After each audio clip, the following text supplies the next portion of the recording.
We are live to YouTube.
Okay, I've got 5.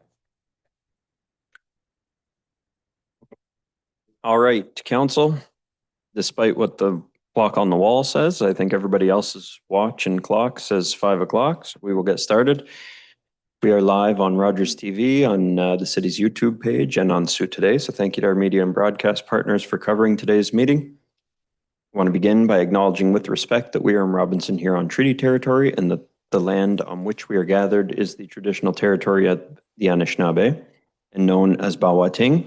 Bawating is home to Garden River First Nation, Batchewana First Nation, and the historic Sault Ste. Marie Métis Council. Madam Clerk. I have a motion by Councillors Spina and Gardy, resolved that minutes of regular council meeting of May 12, 2025 be approved. All in favor? That carries. And under agenda item 4, declarations of pecuniary interest, I haven't received any. Anyone with conflicts? Seeing none. I have a motion by Councillors Hollingsworth and Gardy, resolved that the agenda for June 2, 2025 City Council meeting as presented be approved. All in favor? Carries. And we do have under planning, it's an application that's being postponed. It's with respect to 99 Melville Road. I have a motion by Councillors Hollingsworth and Gardy, resolved that the report of the junior planner dated June 2, 2025 concerning Planning Act application A625Z be received, and that council postpone this application to July 14, 2025. Any questions? Well, Mr. Chinazzo, it's a postponement request. Anything to add to that? No, Mr. Mayor, that's all. Okay. Any questions on the process or the postponement? Councillor Dufour? Not sure if the lights are working, but I think the mic is working. Okay. Thank you, Mr. Mayor. Yeah, I just wanted to highlight some of the items that were included on the addendum for the agenda on this item. Some neighborhood letters that I just think deserve some attention for some very valid concerns. And, you know, I hope that those will be addressed properly at the meeting for which this is being postponed. So thank you very much. Thank you. Is there anyone here to speak against or in favor of the postponement in the audience? Okay, seeing none. Any other questions on the postponement from council? Okay, seeing none. All in favor? That carries. It'll be open for vote on eScribe.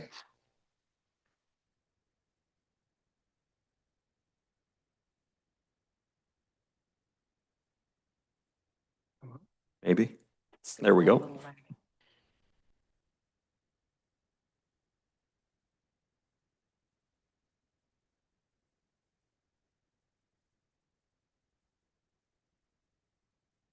Okay. That's unanimous.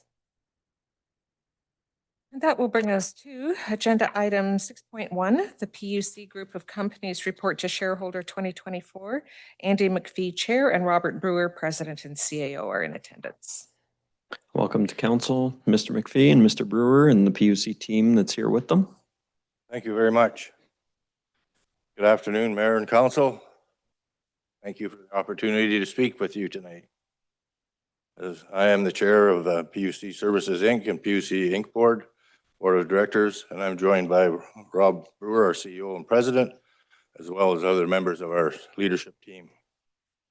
2024 was an exciting year at PUC, marked by strong partnerships and community impact.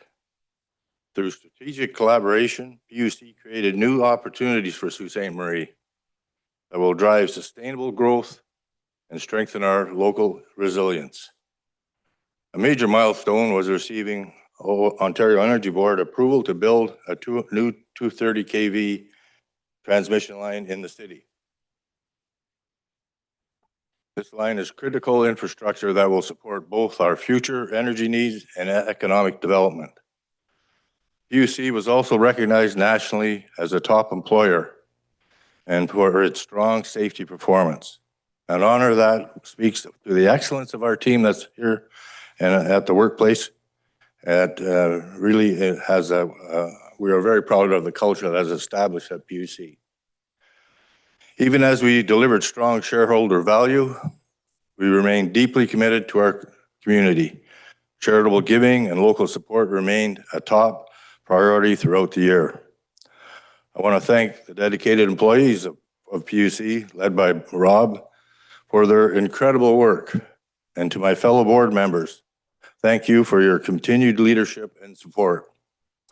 I'll turn it over now to Rob. He'll give you the details, which I hopefully covered in overview for him. Thanks. Mayor and Council, thank you for the opportunity to be here tonight for PUC's AGM. So tonight I'm pleased to share some highlights from our 2024 operations and our collective progress driven by innovation, sustainability, and strong community partnership. The highlights we're sharing this evening come from our 2024 sustainability report, and that's now available on our website. We encourage everyone to take a look and to learn more about the things that we're doing in the community and beyond. Our theme this year is the power of partnerships. It captures how collaboration, both with the city, our customers, Indigenous partners, and industry leaders, is driving real progress. PUC's annual update tonight reflects our shared commitment to a brighter, more sustainable future for Sault Ste. Marie. I want to first provide an update on the Sault Smart Grid, which to date has delivered excellent results in 2024. This is the first community-wide smart grid in the country, and we're happy to report that it is performing above expectations. In 2024, it prevented more than 6,000 customer outages, saving more than 638,000 outage minutes, and it resulted in $2.1 million in energy savings. In 2024, the system operated in semi-automatic mode of the FLISR functionality that allows for optimization and training. As of 2025, it's now operating in full automatic mode. And with this shift, we expect to see even greater performance, even greater reliability, and more significant savings for customers. So next, I want to provide the community with an update on PUC's transmission line, that new high voltage line Andy talked about, that goes across the west end. So in 2024, the OEB approved PUC transmission LP's leave to construct, and that cleared the way for construction of the line. In 2024, that leave to construct marked a pivotal moment for our organization and for the region. This is a critical project for powering Algoma Steel's green transition to electric arc furnace technology, which will reduce emissions in the city significantly and reduce emissions at the plant by over 70%. Improving system reliability for our region is also another significant benefit, and it also supports local economic development and job creation. So I'm happy to report that construction is on track to start in 2025, working closely with multiple stakeholders throughout the planning. This map shows the approved route for the new 230 kV line and station. You can see that it starts at the Hydro One TS on third line, just adjacent to Prowse. And the route goes west between third and fourth line, coming down south between Gooley Avenue and Allen Side Road, and then just over to where the station is located on Yates Avenue. Now, throughout the planning process, we followed a rigorous environmental assessment.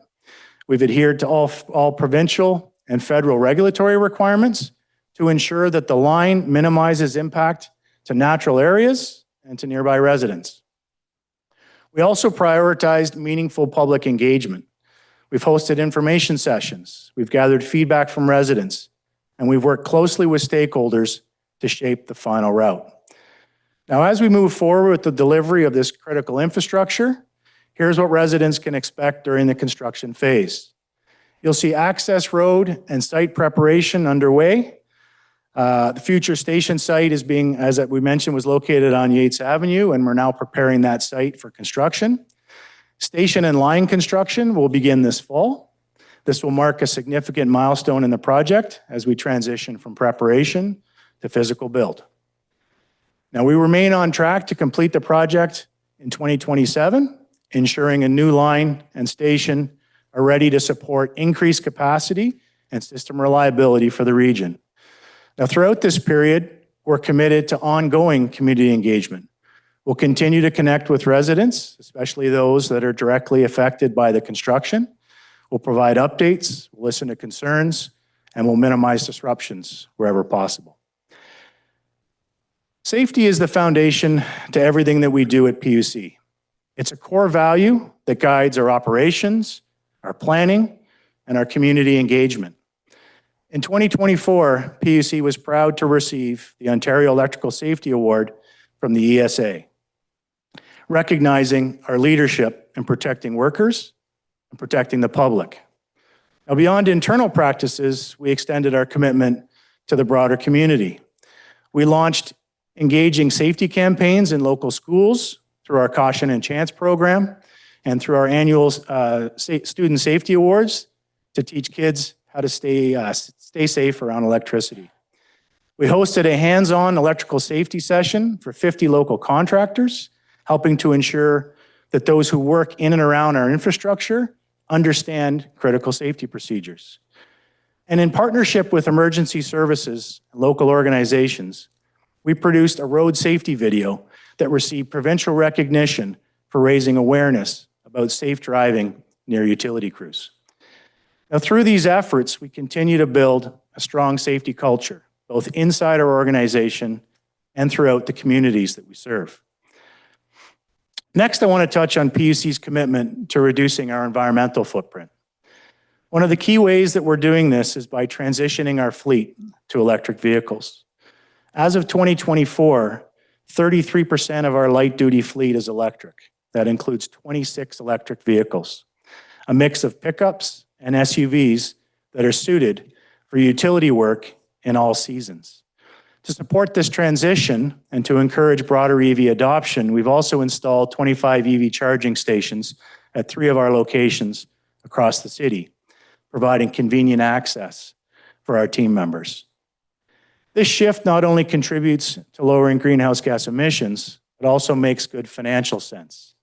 In 2024 alone, we saved approximately $52,000 in fuel and maintenance costs, showing how sustainability and operational efficiency can go hand in hand. At PUC, we're always looking for better ways to serve our customers and to improve their overall experience. That's why we've launched a new user-friendly website to make it easier for both customers and contractors to access services, find information, and manage their accounts. The new website offers enhanced self-service features, allowing customers to manage their accounts and access information when it's convenient for them. In 2025, our team is also working to upgrade the Customer Connect portal, which will include even more new and improved features to better serve our customers. These are small but meaningful steps in our ongoing commitment to service excellence. PUC's commitment to community remains strong and is reflected in both our corporate giving and the generosity of our employees. In 2024, through our e-billing campaigns, PUC employees raised over $21,000 for important local causes like the YMCA and Christmas Cheer. As a company, we also donated $75,000 to more than 40 community organizations across town, supporting a wide range of grassroots programs and services that make a real difference in people's lives. We're incredibly proud and grateful to our employees whose dedication to giving back helps strengthen the community that we call home. Now, finally, this afternoon, let's take a look at the financial performance for the PUC group of companies. So overall, all entities remain financially strong with stable revenues, managed costs, and continued investment in future readiness. PUC Inc. revenue came in at just over $3.1 million. OM&A costs were tightly managed, decreasing by about $110,000 year over year, and net income landed at about $613,000. For PUC services, revenue was strong at $26.1 million, showing stable demand. OM&A costs rose marginally, reflecting inflationary pressures and continued investment in service delivery. Net income was 1.1 million, a very solid result in 2024. Capital investment rose to nearly 3.8 million in PUC services, indicating a strong focus on asset renewal and growth projects. For PUC distribution, revenue increased to $29 million, driven by strong customer growth and electricity demand. OM&A costs remained stable despite inflation, demonstrating operational efficiency. And income was steady at 4.37 million, matching last year's strong performance. Capital expenditures landed at 7.2 million as we invested in critical infrastructure and system upgrades. For the Public Utilities Commission, revenue rose to 29.3 million, continuing a strong upward trend. OM&A cost remained relatively flat year over year, resulting in an annual surplus that was 8.8 million, a significant increase from 2023, which supports future reinvestment. Capital expenditures were 9.1 million, reflecting investments in water infrastructure and asset upgrades. And planned increases for 2025 are 11.6 million for the Commission, continuing to support system renewal efforts. In summary, PUC's solid financial performance proves that we're not just investing in infrastructure, we're doing it sustainably and efficiently. And that's a testament to the team at PUC, whose strategic and operational planning are driving both financial strength and long-term community impact. Our total capital expenditures for the year came in at 20.6 million, reflecting our continued investment in upgrading and modernizing critical infrastructure across the community. And on the revenue side, we achieved an income surplus of almost $15 million. And more importantly, our cost to revenue ratio continues to improve, showing that we're not only delivering value to our customers, but we're doing so more efficiently year over year. So before I wrap up, I wanted to take a moment to highlight the important investments we're making through our capital programs. Since 2017, PUC has made significant upgrades to modernize and strengthen our systems, because renewing aging infrastructure isn't just a priority, it's a responsibility that we take seriously. These investments are essential to maintaining reliable service today and equally critical to ensuring that our infrastructure is resilient in the face of increasingly frequent and severe weather events brought on by a changing climate.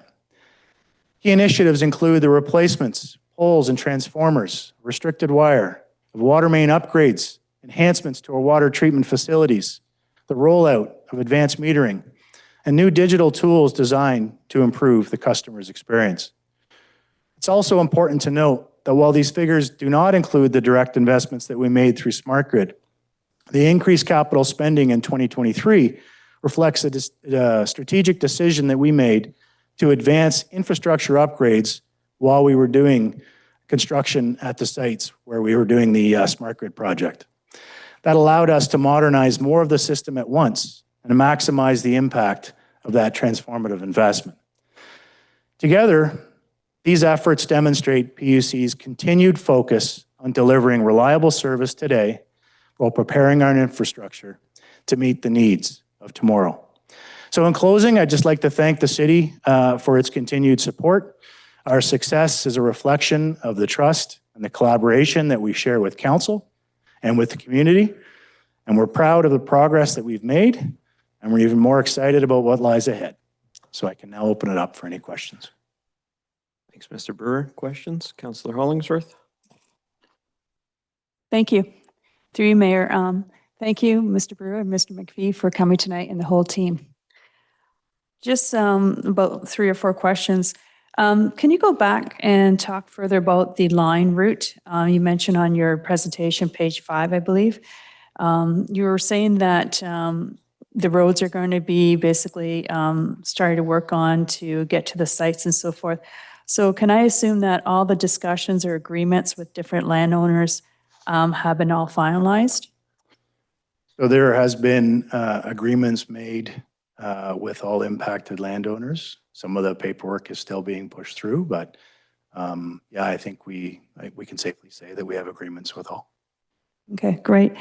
And out of curiosity, I know this project is very important, not just to our community, but to the province. Have you received any funding from the province or the federal to help with this? So this is a transmission project that will be funded in an ongoing way from the province through the ISO with network rates. So the way the electricity investments work is the capital is deployed and then there's a return back on that capital over the life of the asset. And so that return will come from rates that are established with the OEB and paid through the ISO. Okay, great. And to continue for the viewers at home, this is a great opportunity to provide further information, education to our community. So just here, you mentioned the IESO, I believe, and I believe that an article I read was saying that by such and such a year, we as a province will be looking for like 75% more electricity or something along that line. Can you comment on that? So the ISO has done a number of reports. Pathways to Decarbonization is probably the most recent significant report that you can find. In that report, it speaks to very, very significant increases in consumption. So the 75% number refers to the increase in energy consumption due to things like industrial electrification, home fuel switching, moving from natural gas to electric heat in homes, and of course, electric vehicles. In terms of capacity, which is really what's being delivered across our infrastructure, our wires, we're expecting about a 50% increase in capacity because a lot of that new load is likely managed in off-peak times. You know, things like electric vehicles would tend to charge through the night, as an example.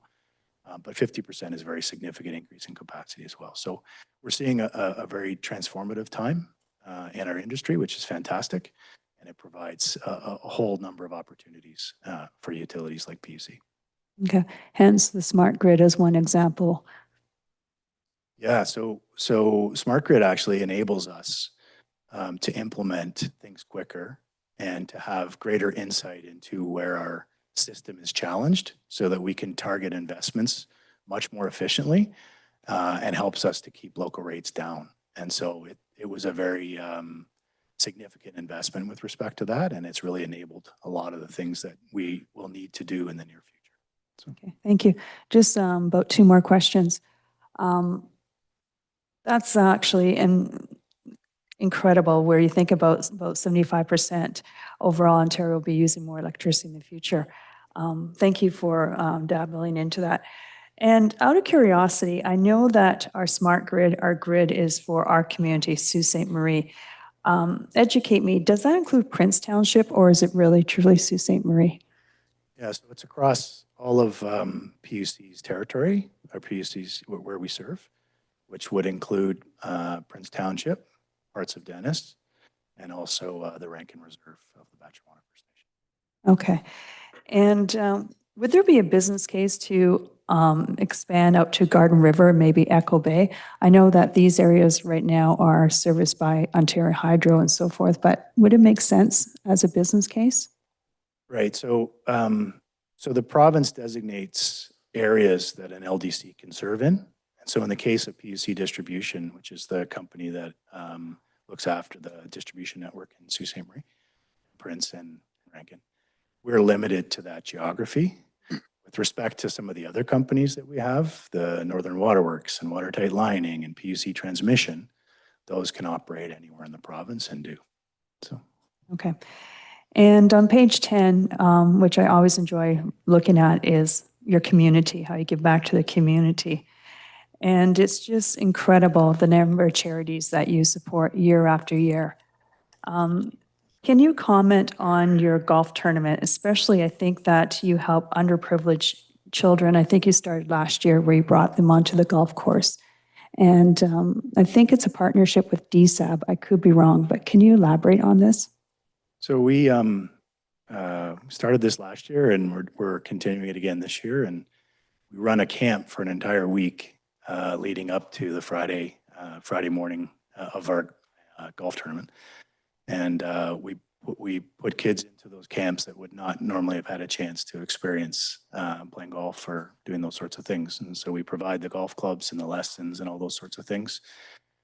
We partner with Big Brothers, Algoma Family Services, and CAS to find children that are interested. And then on the Friday morning of our golf tournament, we run a little 9-hole event for those kids. And we have volunteer drivers. Myself was one, or I was one last year along with Jim Bonifaro. And we take the kids around, and it was probably some of the best times that I had last year watching these kids jumping around. I'm really enjoying it. So the idea is just to provide opportunities for children who may not have an opportunity to do those sorts of things and to try to support that. So. Excellent community partner, not just through your donations, not just through your staff giving volunteer hours, but also just bringing the kids into such a positive environment. And I also want to say thank you for your support for Hope Air on June 6th as well. My final question.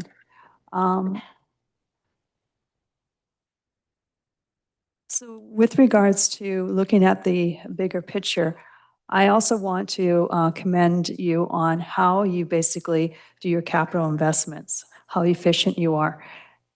I like how that you work with the city when it comes to repairing water mains. And can you elaborate on how you work with the city to make sure that we're both efficient on when it's time to replace a water main and potentially our roads? Absolutely. So there's a number of critical infrastructure that is underneath the roads. Two primary ones would be water mains and sewer. And so we partner with the city when those are being replaced. So we share the cost of doing the restoration afterwards.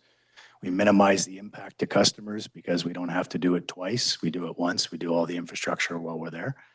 And it's an efficient way for both the city and PUC to get our work done while at the same time, minimizing the impact that we have on our customers. So it's an efficient way to do it. Great. So again, another great example of a partnership. Thank you again. Thank you. Thank you, Councillor Hollingsworth. Councillor Spina? Thank you, Mr. Mayor. Just a very short question regarding the smart grid information that you shared with us. I forget the number, but you had a certain number of outages that happened and a certain number that were prevented. What do you define as an outage? Like how many minutes, seconds? What would that be defined as? So if it's more than a couple minutes, it goes into our data as an outage. If it's just a blip, then it's our system actually doing what it's supposed to do and restoring quickly, right? Right. So in the case of the SSG, we will see automatic switching that happens within usually less than a minute. So we wouldn't count that as an outage. The defined outage through the OEB is the 2-minute plus. And so we saved about 6,000 outages. I can't remember the exact number. I could bring it up on the screen here, but there you go. 638,000 minutes of outage were saved through that automatic switching that happens within the SSG. Right. And just to comment on that, I've experienced that a couple of times, and that's why I asked this question, where there's been what would have been, in my opinion, a significant outage, where an industrial truck has knocked down some pretty big power lines, and affected customers saw a blip of power interruption, and within 3 to 4 seconds, power was back on, and nobody really knew that, a few meters down the road, there's a giant power line down that PUC crews are out dealing with.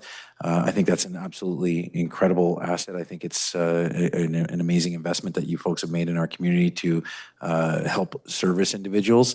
And the other comment I want to make is I've had occasion over the last several years since you've been presenting to watch PUC workers out in the field. And I've made a cognizant effort to do this when I see them, because I noticed a trend. Every worker I see with PUC has a smile on their face, every one of them. And I've made a point since you began presenting at council to look for that. And this many years later, that has stayed consistent. And I don't think I know many other employers in our community that can have that brag. So although I know you had some nice words reflecting on your success, being, partly related to the work you've done with council in the city, I believe your success is truly related to your employees who are absolutely providing an incredible service to our community and just the whole time doing it with a smile on their face. And that is really a testament to the leadership and guidance, not only of the staff of PUC, but the board of directors. So job very well done and very easily noticeable. So thank you for all of that. Thank you very much. Other councilors with questions? I had a question, Mr. Brewer, with respect to that same slide that you're on there, the 2.1 million Hmm. in dollar cost savings. Is that a savings to the PUC or a savings to the customers? That's a savings to the customer. Oh, that's great. Okay, so anybody who has had the whatever capacity reduced to the right bandwidth is saving X number of dollars or cents per month. Absolutely. Yeah. Okay. Thank you. I know that's a very elementary explanation of how Sioux Smart Grid works, but suffice it to say, everybody's saving a little bit on each bill. That's correct. Okay. Thank you. Okay, I think there are a number of corporate resolutions we have to pass here. First of all, I have a motion by councillors Spina and Gardy, resolved that City Council is now authorized to meet in open session as the sole shareholder of PUC Inc. and PUC Services Inc. And further be it resolved that City Council appoints Mayor Matthew Shoemaker as council's proxy to vote on the resolutions of the shareholder of PUC Inc. and PUC Services Inc. That is open. All in favor, council? That carries.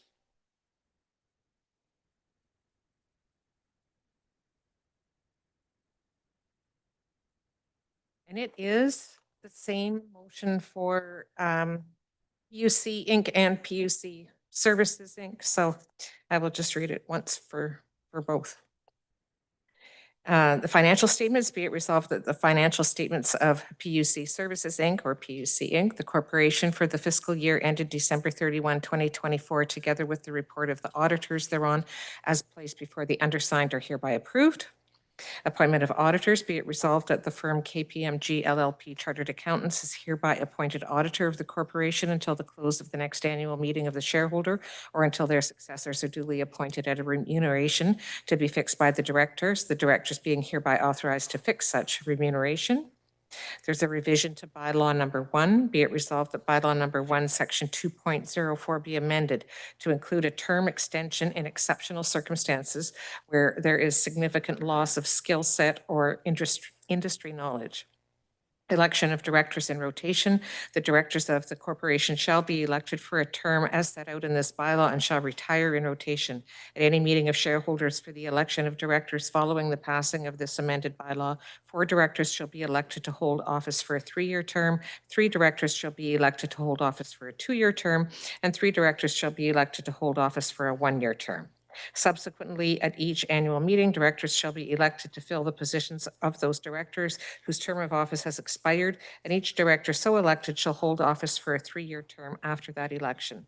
If an election of directors is not held before the expiration of the term of a director, the incumbent directors shall continue in office until their successors are elected. A director shall be permitted to stand for re-election at the end of said director's term for another term, provided that no director shall hold office for more than 3 consecutive terms. Following a break in the continuous service of at least 1 year, a former director may seek to stand for election as a director. And this is the new language, notwithstanding the foregoing. In exceptional circumstances, the shareholder may elect a director to the board despite the expiry of such board member's maximum term as determined herein. Such circumstances would include situations where the board member possesses special skill sets or industry knowledge that is not easily replaced, and such other circumstances as may be outlined in board policy from time to time. In such circumstances, the election of such a director shall be for a 1-year term, renewable for a further 1-year term to a total maximum extension of 2 years. Appointment of board members, be it resolved that the following individuals are recommended for election. Scott Seabrook is recommended for election to commence a second 3-year term on the board.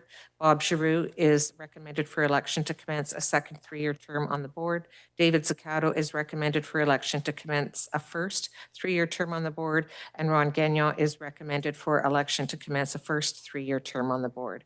Further be it resolved that board members currently within their term limits are Isla Watson, Carol Barone, and Paul Skeggs. And upon approval of bylaw number 1, section 2.04 amendment, Andy McPhee is recommended for election to serve a maximum 2-year term to be approved in 1-year periods. Okay, council, any questions on those? Does everyone with a show of hands support me voting in favor of that? Okay, I will vote in favor of that, Madam Clerk.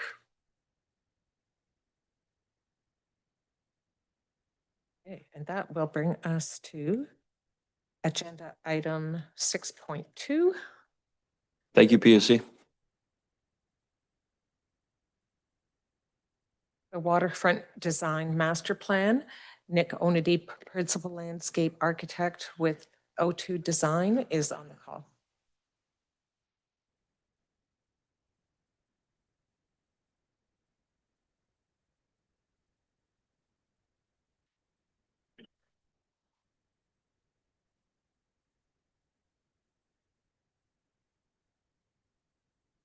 Mr. Onady,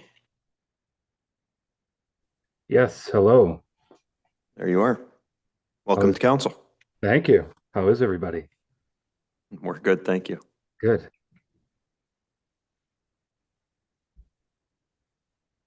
The floor is yours. Okay, I will share my screen.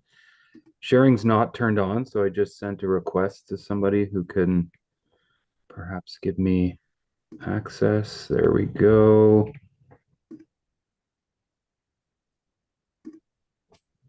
Okay, you guys can see my screen there? Yes. Okay, just go into full screen mode. Okay, this will be a pretty quick presentation, and then there'll be opportunities for some questions, of course, at the end.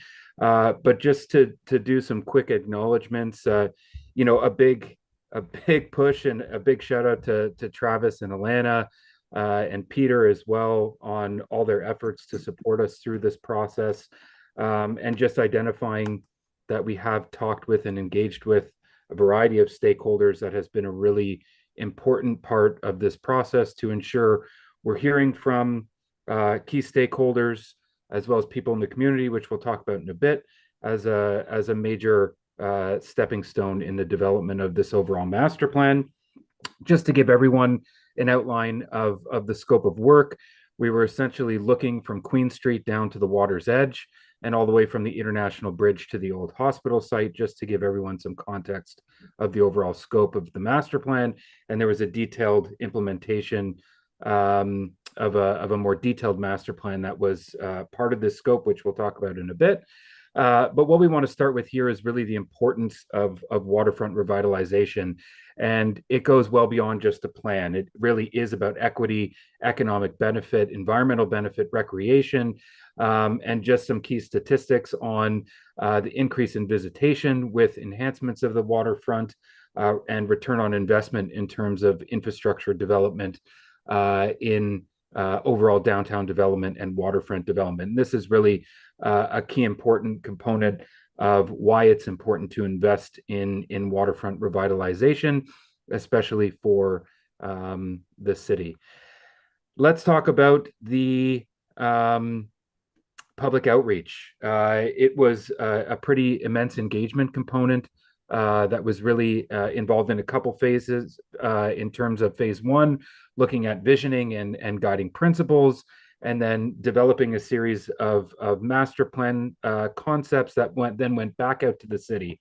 So this is, and then all the comments came to us. So this is really a plan that was built by the community, by the stakeholders, in terms of what they wanted to see in the waterfront, and then us putting that all together in terms of our knowledge of waterfront development and what becomes some of the key components of major revitalization. So for example, what you're seeing on screen is just respondents. We had over 600 people respond to an online survey. We did a variety of pop-ups and engagements with the communities that likely touched over 800 people in terms of all the events that we developed. And it's really about understanding what people wanted to see on the waterfront, what were some of the challenges, and what are the future potentials and opportunities that this waterfront affords to not only revitalize this portion of the waterfront, but revitalize the downtown connections and the overall city as a whole. So in terms of where we started with a big idea is really about, and again, something we heard from the community, is really about a continuous waterfront connected promenade. And this is an opportunity to get from end to end of the waterfront uninterrupted along the water's edge to engage with the spaces and places that existed along the waterfront and the spaces and places that we were creating. In line with this as well is what you're seeing in blue is an overall bike path connection that again is a major component of micromobility, of how to get from end to end within the waterfront, and then the streetscapes and how they played a critical role, not only laterally, but basically north-south from Queen Street down to the waterfront in revitalizing some key streetscapes in order to create better connectivity from the downtown Queen Street, from Bay all the way down to Foster Drive and to the water's edge as a key component of the overall plan. And then working with the community stakeholders, starting to define what you see in gray are existing destinations that exist along the waterfront, really enhancing those through new destinations that play off of those, and really define how we start to activate that waterfront in terms of new retail opportunities through pop-ups, through opportunities to engage and touch the water in new ways, whether that be through swimming, through canoe and kayak launches, through fishing, creating new destinations within Clerk Park, looking at the Suncor site as a way to convert a brownfield to an eco destination, and then really looking at the old hospital site in terms of its water's edge potential to engage with some new park amenities that are sort of more active in their uses. And we'll talk about that in a little bit more detail in the plan. So just in terms of some of the big ideas, you can see on screen this notion of the continuous waterfront promenade. A big portion that came out of our survey and engagement with the community was about swimming, a destination playground in Clerk Park, obviously knowing that the current workout facilities that kids play on in Clerk Park could be enhanced and create a much better destination for families to come to. The notion of creating greener edge conditions that can deal with stormwater and resiliency, but also providing new ways to get down and touch the water through canoe and river access, and then a lot of retail activation of places to eat, drink, shop, dine, and gather. So from an overall rendering perspective, what you're seeing on screen is sort of the end-to-end component of the master plan. You can see a lot of work here with the mall, for example, looking at their development potential, their outboard retail potential, minimizing hardscape within the Bondar Pavilion site, expanding opportunities for performance and activation of the marina, looking at City Hall as a great destination to bring people to the waterfront as a key node to touch the water and look out in the water in a new way. Clerk Park, the Suncor site, and all the way to the Bush Plane Museum. And then this really refines where we focused on sort of the more detail of our master plan work. Again, showing how we've connected streets from Queen all the way down to the waterfront, where we've looked at potential for future development in terms of residential or multi-use and multi-purpose development with ground floor retail very active. A lot of activation of the waterfront's edge through the promenade, through opportunities to terrace down and touch the water, bring resilience to the water, an urban beach, the notion of a swimming pool floating in the river, being connected to the river water, new pathways within Clerk Park, a new destination playground, the potential of the art gallery to then be combined with a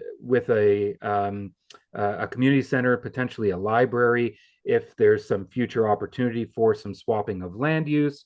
And then really the Suncor site being an opportunity to can be converted from a brownfield to a really beautiful eco destination that could be associated with very unique biodomes or other things to really express the notion of plant material within the community. Streetscapes play a major role in this. So we can't ignore the fact that we have a lot of streets connecting to the waterfront. We looked at Spring Street in the existing design, how that can be played out and tied into Foster Drive, and then how some of the other streets of East Street and St. Mary's then take on potentially a different look and feel that then would be connected with bike lanes and other things to really, again, drive that notion of active mobility and really bring people down to the waterfront and water's edge.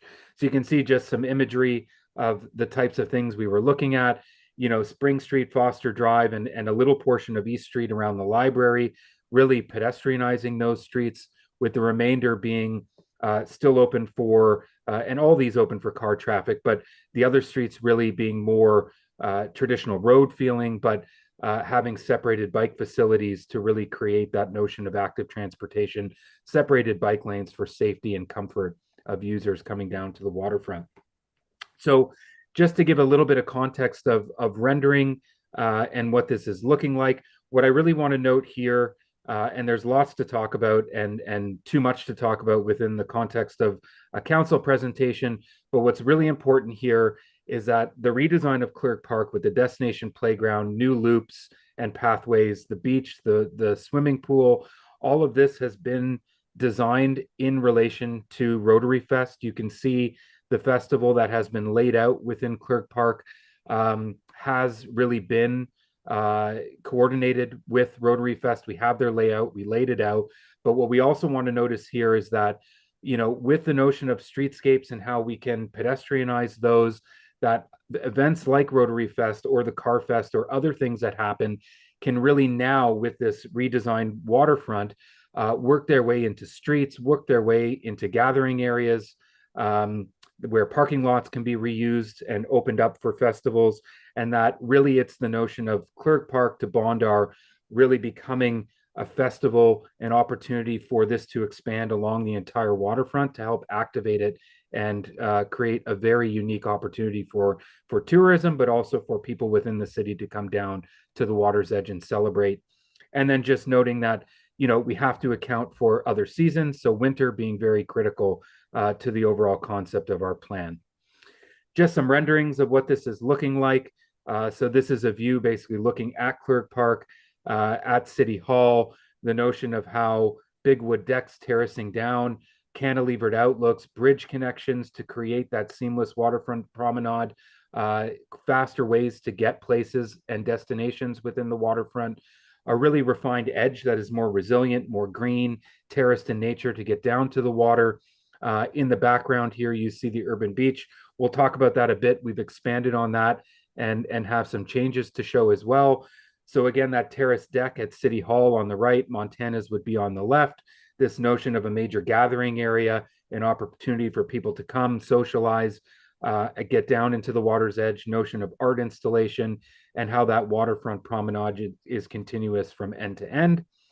And then this was one of the original renderings within the slip that showed the notion of the urban beach, the bridge connection, creating that continuous connection from City Hall to Clerk Park, and a canoe and kayak launch opportunity here, which doesn't go away. But what we wanted to show is that through the work with the community and through our work with Travis, Peter, and team, really focusing in on a phase one concept. And this is really an ensemble of key components that the community has asked for, were the top sort of survey items. And that is really defined as better access to the water along the inlet through terraces, canoe kayak opportunities, an urban beach, which now we've taken away from the slip and moved along the main corner between City Hall and Clerk Park. The notion of a pool, which is really exciting, and you'll see some renderings of that as we go. And then this major destination playground, which has a great relationship to hopefully a future redesigned art gallery.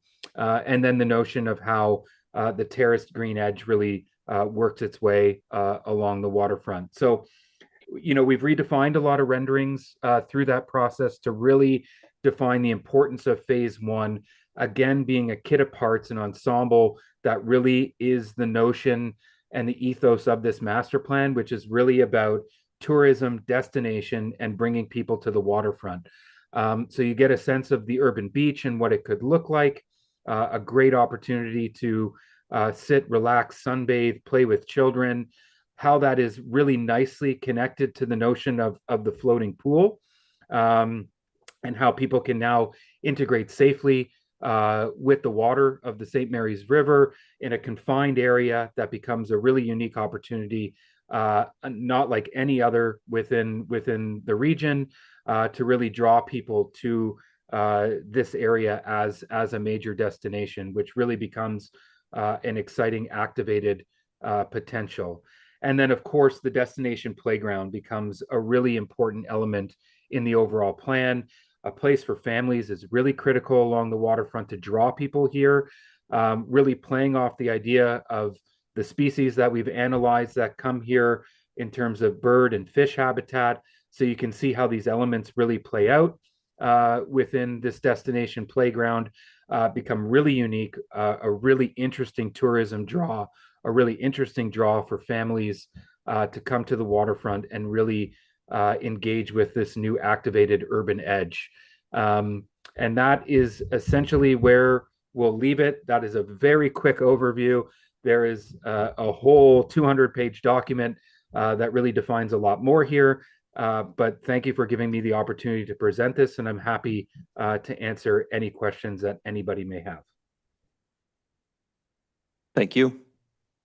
Council questions? Councillor Venezuelan? Thank you, Mr. Mayor. And thank you, Nick, for the presentation. I've been fortunate to see quite a bit of this during the process, and it is extremely dynamic and exciting. My first question is for Mr. Anderson. Mr. Anderson, in terms of key stakeholders, just wondering why the Rotary organization and Bonsu were not included in the key stakeholder groups. Through you, Mr. Mayor, to Councillor Venezuelan. There was an omission in the actual report. Unfortunately, Rotary was not listed in the report, but was in my council report. We have engaged with Rotary, obviously a huge stakeholder along the waterfront, and will continue to do so. As Nick mentioned during the presentation, we've taken some of their layouts and design and overlaid that on the Clergue Park area of the project. And as we continue to refine design, should it be approved, we'll continue working with Rotary on that. Yeah, and has there been some? I'll take the blame for that. That was an omission in the stakeholder list. We spent quite a bit of time with the Rotary, and we actually got their full layout, aerial photography, and really connected with them to make sure they could still fit within Clergue Park with this redesign. Yeah, thank you, Nick. I appreciate that. Yeah. I just am in the sort of the overall overview of the presentation, they weren't included. Yeah. And I'm just wondering, I know Bonsu has sort of migrated into the machine shop area, but in terms of improvements, was there any consideration or any discussions with Bonsu as to how they would connect with this potential refurb of the whole waterfront area in terms of their festival? Yes. Yeah. Yeah. I mean, I think the simplest way to put it is our team has been actively involved in terms of supporting Bonsu, both operationally as well as with the delivery of the event. We see it as you had mentioned, there are anchor locations for it at the plaza as well as the machine shop. But certainly when we're laying out the design, the thought here is how can we grow local events? How can we grow tourism events? And certainly want to produce the most desirable location for them at the end of the day. Thank you. I appreciate that. My other question is regarding the report in terms of the Phase 1 $17 million projected budget. And towards the end, in terms of the financial implication, that it may be shovel-ready and that they may ask for funding. So I guess my question is for Ms. Shell, in terms of the $17 million global budget, and if this project is deemed shovel-ready, if the staff are coming to ask, what is the potential funding that we can give, what does necessitate shovel-ready, and where would any of the initial startup funding come from if it's available within the city budget? Through you, Mr. Mayor, to Councillor Bezo-Allen. At this point, the waterfront master plan had not been approved as a project to move forward by council, so it has not been in any of the capital budget forecasts. So there is no funding identified for it at this time. As you know, our long-term debt forecast as of the 2025 budget didn't have a lot of room, but that may change. There's some things that have happened since we did the budget. So we will be including it in the 2026 capital budget and forecast, probably farther out, once we have a discussion with the team as to when they see this potentially happening and looking at potential funding sources at that time. But as of this point right now, there is no funding identified for the project. Okay. And my last question is for Mr. Ver. Mr. Ver, in terms of this complex project, and since we do have AMO, the Association of Municipalities of Ontario, coming up in August, is this going to be part of a delegation? Through you, Mr. Mayor, to Councillor Bezo-Allen, yes, we do have it as, well, we submitted our delegation requests as of last Friday, and this is included in one of our requests. Okay. Thank you. I don't have any further questions, but thank you, Nick, very much for presenting. And I am excited about this project. It is going to take a lot of work and a lot of different funding pockets. So I'm certainly committed to provide my support, however that looks. Thank you. Wonderful. Thank you. Thank you, Councillor Bezo-Allen. Councillor Hollingsworth. Thank you. Through Mayor, I'm going to open it to the presenter or maybe Mr. Travis Anderson.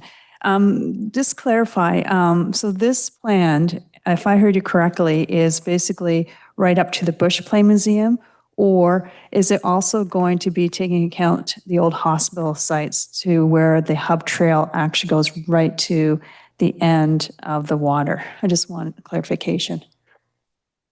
Through you, Mr. Mayor, to Councillor Hollingsworth.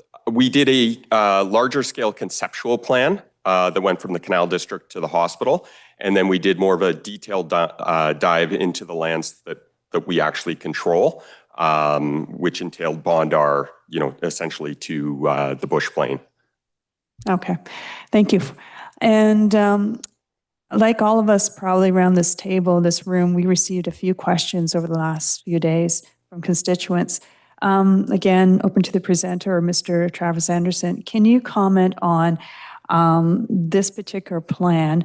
A lot of the renderings show the summer and spring and so forth, but can you give us some examples how this can be utilized in the winter? The main comments I receive from constituents is that we are very much of a winter town and our summers are shorter. Through you, Mr. Mayor, to Councillor Hollingsworth. I mean, I think that's one of the key elements that we're trying to dig into with this plan. I know that there's a lot of models out there for designing like a winter city, and I think that that's one of the design principles that we want to be looking at here. Obviously, Clerk Park is a real flagship park, summer and winter, with the skating trail. I think that there's an opportunity to build out more winter amenities in the park with a natural kind of fluid connection to the plaza. I think that'll be the next phase of the work. Will be, how do we ensure that we develop whatever it is we are eventually going forward with to ensure that it's available 12 months of the year.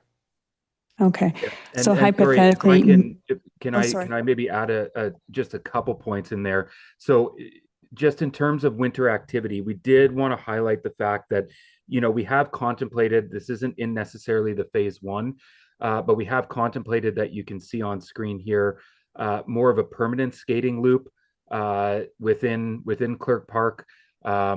that could utilize glycolic piping and other things to make sure that during times, as we've seen, in a couple winters, having a temporary loop does struggle when temperatures don't work for you, which would give it an opportunity to be more of a permanent component within the park, as well as opportunity for structure and installations.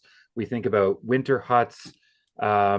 We think about different events and activities that could happen within Clerk Park that could be ice sculpture related or maple syrup related. These are things that happen all the time along the waterfront, here in Toronto, for example, but then opportunities in other areas of more hardscape, how those can be activated. And then of course, with retail activation, that really brings people to the waterfront year round is really critical in terms of the overall consideration. Okay, great. A constituent was mentioning that cross-country skiing might be an idea. But going back to Mr. Anderson, through Mayor to Mr. Anderson, you mentioned, and as Councillor Lisa Vanswell said, about the 17 million. Will you be coming back to us with more detailed budget? Right now, you said 17 million with about a $3 million contingency plan. But will we see a more detailed budget? For example, that 17 million, I'm assuming, is for everything from the landscaping, the furniture, the wood for the different patios, and so forth. Will you be coming with more details so you can show us how you arrived at 17 million? Through you, Mr. Mayor, to Councillor Hollingsworth. We will at some point be coming back with a more in-depth budget breakdown. At this stage, we just wanted to present phase one and obviously, as per the council report, get authorization to pursue examining what funding opportunities are out there. So prior to advancing the project beyond the current phase, we would come back with a more detailed cost estimate. Okay. So if I understand correctly, you're not actually, as we just clarified a few minutes ago, not actually asking for the money tonight. You are just looking for us to give you the green light to dig further into this. If you're feeling generous, sure. But otherwise, no, the intent was simply to bring the concept forward and request permission to pursue funding opportunities. Okay. Just three other quick questions. Maybe more to our presenter consultant. I thought your presentation was great. You, in my opinion, have created a lot of excitement for the city. You have created a lot of excitement for our community. And I just want to congratulate the presenter, Mr. Anderson, Alana, the team, for doing a great job focusing on gaining the community's input. So please, for the viewers at home, I just want to shout out kudos on how you went out to the people to gain their ideas. And I thought it was wonderful that you went to, I believe, John Road Center and so forth. So, well done. Congratulations. On page 8 of the presentation, there was a mention of, I stated, the heart of the design is a vibrant, robust, and engaging public realm, and so forth, so forth. I like how you said a new living room. That is a great description, a new living room for the city. You mentioned that people will be able to see seaplanes, the freighters, and so forth. Out of curiosity, when you say seaplanes, are you envisioning that people will be able to come with their seaplanes and potentially park them somewhere and obtain fuel? I'm getting to the micro, but we are known for the ministry and planes. Yeah, I don't think we were necessarily thinking that it would be people coming in with their seaplanes, although, anything's possible and that's not off the table. What we were trying to highlight here was that, let's think about the things that are already happening within the city that can be excitement and draw. And for us, one of the most there were obviously a lot of interesting components, but the freighters being one, but the fact that the seaplanes actually come and do their training and testing along this stretch where the firefighting planes do come, they drop down, pick up water, come back up along the waterfront, and then you see them drop the water back in. These are things that we think could become important components of coming to the Sioux as a major destination. That let's turn that into an event where it becomes more well known, nationally, I would say, and internationally. That becomes a lot of excitement, and these are other ways that a plan sets a framework for, but there's already things that are happening within the city that are quite exciting. So let's utilize those to our advantage. So that's what we were really referencing in that certain component. Thank you. And just two other questions, if I may. On page 13, you mentioned about the streets. So are you envisioning that these streets would be closed off to pedestrians, like maybe Spring Street might be, and then one street would be still for cars? Yeah, so what we're talking about here is all of these streets would still be vehicular accessible. But what you're seeing in pink is what we call a WNRF, and those are streets where technically you have unit paving from building edge to building edge all the way across the street, and they are much more pedestrian focused. And the reasoning for that is that, again, these are the major streets that are connecting you down to the heart of the waterfront. They're still open to vehicular traffic, but that traffic is much slower. They're not having straight shots. There's some meandering that happens with the lanes. I don't know if you guys have seen what the design is for Spring Street, but that's essentially what we're drawing on for Foster Drive and the area of East Street. But what's nice about that is then they can also be closed off at certain times of year if there's big street events. And then the same thing happens with the blue streets. It's just those streets are a little different in their look and feel and their makeup. So those blue streets are really what you're seeing in sort of these top two images, where they are more traditional in their street design, but they have segregated bicycle lanes. So we call those complete streets because they're allowing alternative modes of transport along their street. Similarly, the WNRFs do as well, but it's usually less defined because these streets are much more pedestrian focused. So there's much more intermingling along these streets of vehicular, bike, and pedestrian traffic. So that's essentially what we were looking at. And we worked with the city team quite hard in defining where these would happen and why they happen. But this essentially allows these streets to really bring people down to the waterfront, be much more pedestrian friendly, much more bicycle friendly, and then the opportunity for major events within the city to expand themselves all the way from Queen Street down to Foster Drive. Okay, thank you for clarifying that. And my final question, Mayor, I don't know if I should wait until Mr. Travis Anderson gives his report, or should I attempt to ask this question now and see how it goes? Through you, Mayor, to Mr. Anderson, I know that you're going to boil down the 17 million. However, will you also be providing us maybe another budget or a budget A and B if we feel that the price tag is too high? Will you be able to give us a separate budget to say we could hypothetically remove this, remove that, to keep within a certain budget? I'll give you an example. I really think that what you have shown us tonight is very attractive. But the bridge close to the city hall that cantilevers out over the water could be a savings if hypothetically we don't have the budget. So therefore, is it possible that you can prepare to maybe make suggestions that what we may want to omit to keep in a budget? Through you, Mr. Mayor, to Councillor Hollingsworth. As we proceed through the next phase of design, we'll be getting into the details. We always look for ways to, do our value engineering while balancing, the impact that we're trying to get, which is a world-class design. So certainly there'll be an opportunity as we go through here where we'll be looking at where we can sharpen our pencils while maintaining the appropriate design principles. So I guess in short, there will be another opportunity for the budget to be reviewed. Okay. And in closing, again, I like how you're saying that you're going to be looking for grants. I like how you're saying you're going to be going after corporate sponsorships and donations, which I know you did for the plaza, and I thought that worked out really well.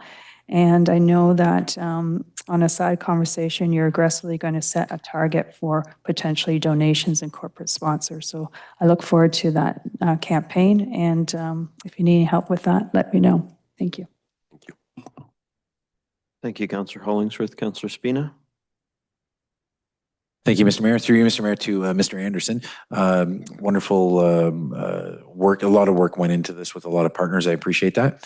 And recognizing how much work went into the creation of this plan, can you give us a realistic timeline for the execution of something like this? Like, we recognize that, especially with what Ms. Shell had mentioned, there's no budget at this point in time. We get that. But what would be a realistic timeline for the citizens of Sault Ste. Marie to see movement on this, I guess, to start, and then a realistic completion if you have it? Through you, Mr. Mayor, to Councillor Spina. Yeah, so if I ran the zoo and could wave my wand and have everything that I want right away, you know, obviously a huge part of it's contingent upon when the funding's available. If council were to endorse the plan today, and we had sufficient funds available to proceed to the next phase of design and regulatory work, because there is work that will abut the, obviously the water, we will need permits. To implement phase one, you know, starting on that work this year, I think it would probably be fair to say that you could have phase one largely implemented by the end of 2027. Okay, thank you. So it's a multi-year project. It's going to go over quite a number of years to see the completion of this project. That is correct. And of course, it would, through you, Mr. Mayor, and Mr. Anderson, of course, it'd be a fluid project. You would continue to speak with stakeholders, partners, as things change and change designs as needed and if needed during that whole process? Our plan is to continue to engage throughout the development of the project. You know, as stated, this is a conceptual plan. So as we refine the design and continue to work through it, we need to ensure that we've got our stakeholders well informed and engaged in the process. Great, but judging by what you're saying, the simple fact that it's something that's many, many years in the future for completion doesn't mean you're not going to start as soon as possible and get at least phase one rolled out to the public as soon as possible. Should council authorize us to? Yes. Yes. Wonderful. Thank you. That's all. Thank you, Councillor Spina. Councillor Bruni? Thank you, Mr. Mayor. To Mr. Anderson, in the report, it says, which of the following activities would you like to participate in Sault Ste. Marie waterfront? And the top 5 was walking, shopping and dining, spending time in nature, quiet and relaxation, and having a picnic. So I look at the top 5, and then I look at the presentation that was provided to us and explained to us. I don't see, like, I see a lot more water than what the top 5. Do you understand what I'm trying to say to you? Through you, Mr. Mayor, to Councillor Bruni, I understand what you're implying. And I think the best way to explain it is that in order to establish the restaurants, the shopping, the dining, is that we need activities that are actually going to draw the masses to the waterfront. And, you know, the destination playground, the beach, the pool area, collectively are identified as the strongest potential draws to the waterfront. And with those, you would see the additions of, you know, new retail opportunities, new food truck corrals, new private sector investment that's going to go kind of hand in glove with the number of individuals that we're drawing down there. I do like the idea about the destination playground at Clerk Park. I think that's feasible, it's manageable. I think some of the other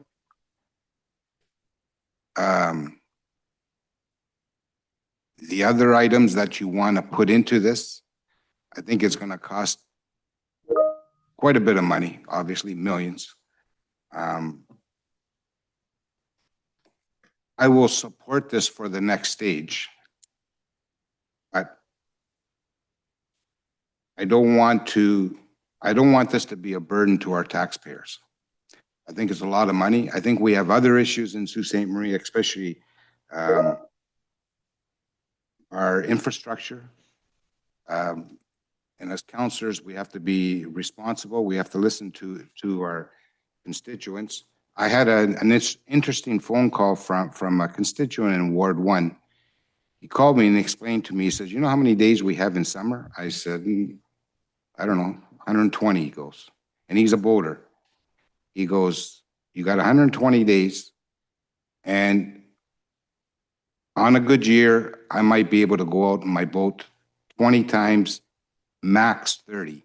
I know Mr. Mayor said 50 when I had the conversation with him, but I just find your focus is all on water, and I understand why, but are we going to get a full value? So we're going to spend $18 million on approximately 30 days of enjoyable weather. We are in Northern Ontario. I did ask a colleague of mine if the presenter ever swam in St. Mary's River. I know I haven't, but I know it's cold and it doesn't warm up quickly.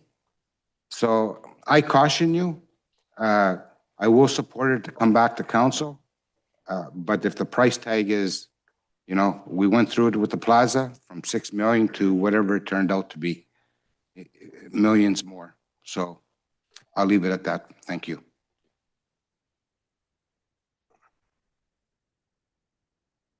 Through you, Mr. Mayor, to Councillor Bruni, I think the other important thing I just wanted to underscore with council tonight, which is in Mr. Anderson's report as well as part of the request tonight, is to seek council approval to increase the municipal accommodation tax from 4% to 6%. So the increase in tax will provide a revenue stream as well to support this project going forward, and the Tourism Sault Ste. Marie Board of Directors has supported the project and the allocation of that incremental increase to the MAT tax towards this project.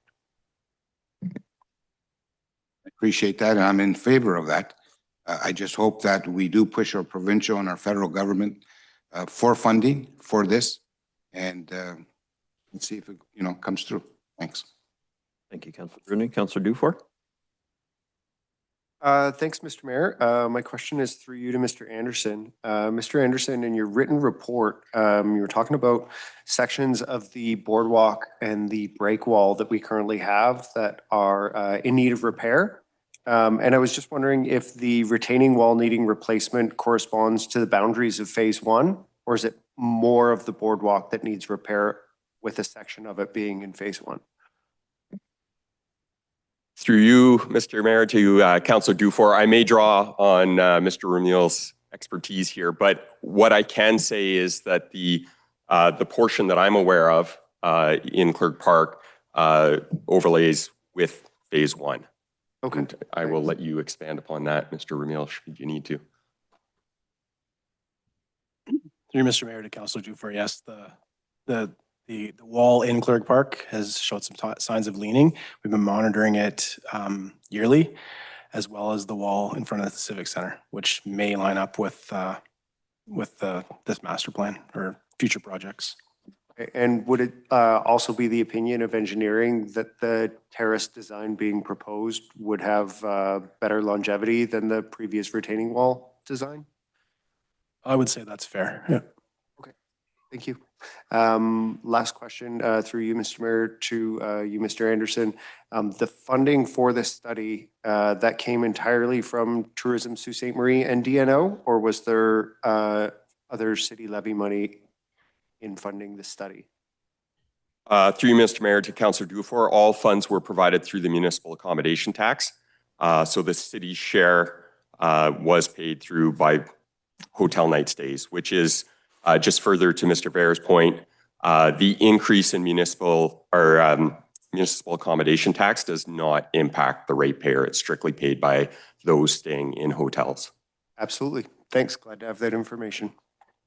Thank you, Councillor Dufour. Councillor Scott? Thank you, Mr. Mayor.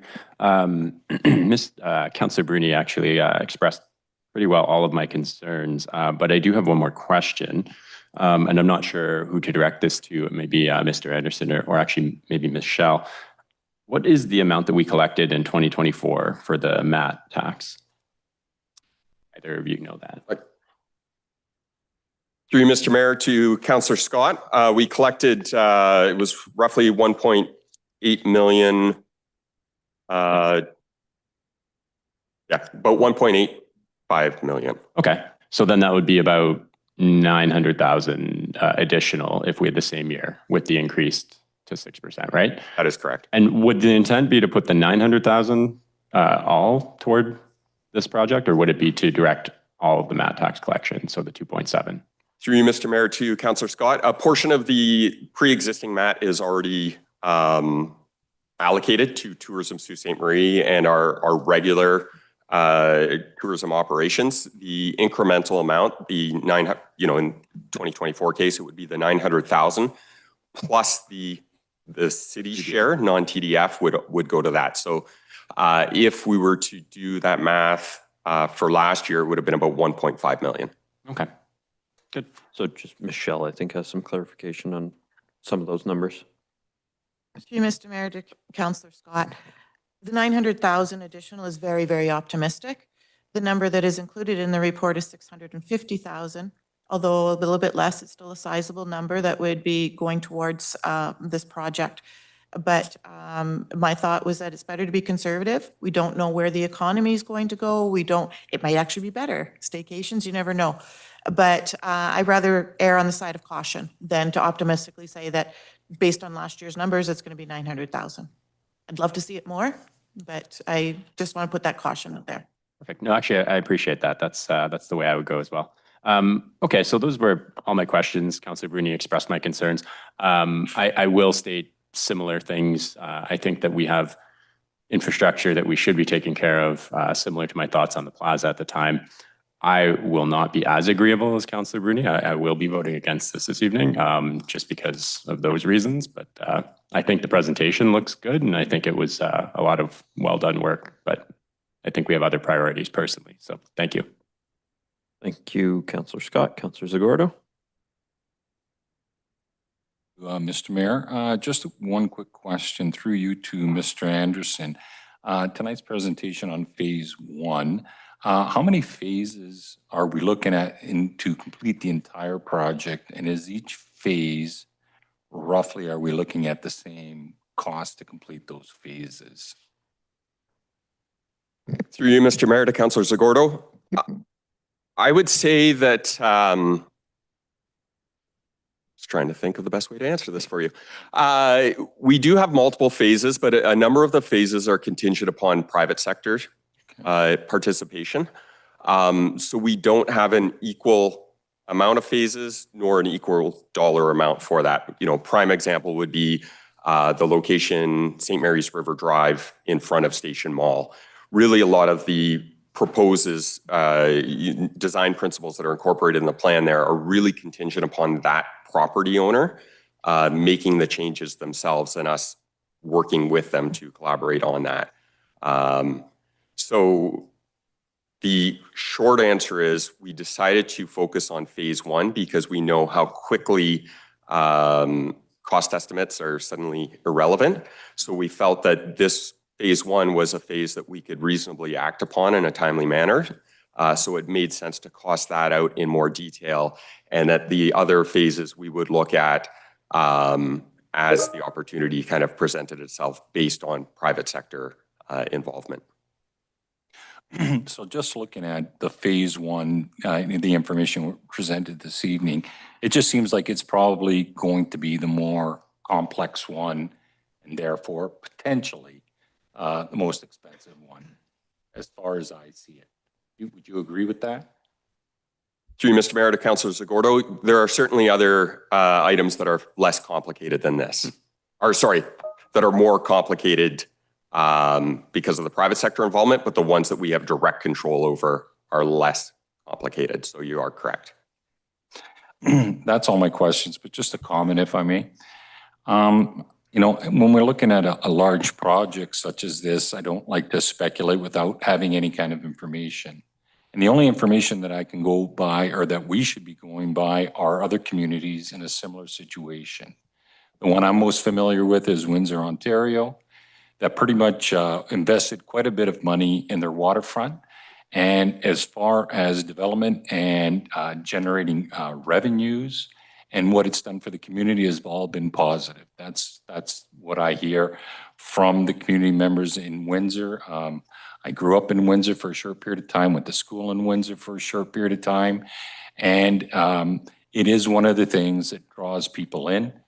And again, I know it would be for Suites to enjoy the waterfront, but we also have to remember that it would draw quite a bit of people into Sault Ste. Marie in order to see something that elaborate on our waterfront.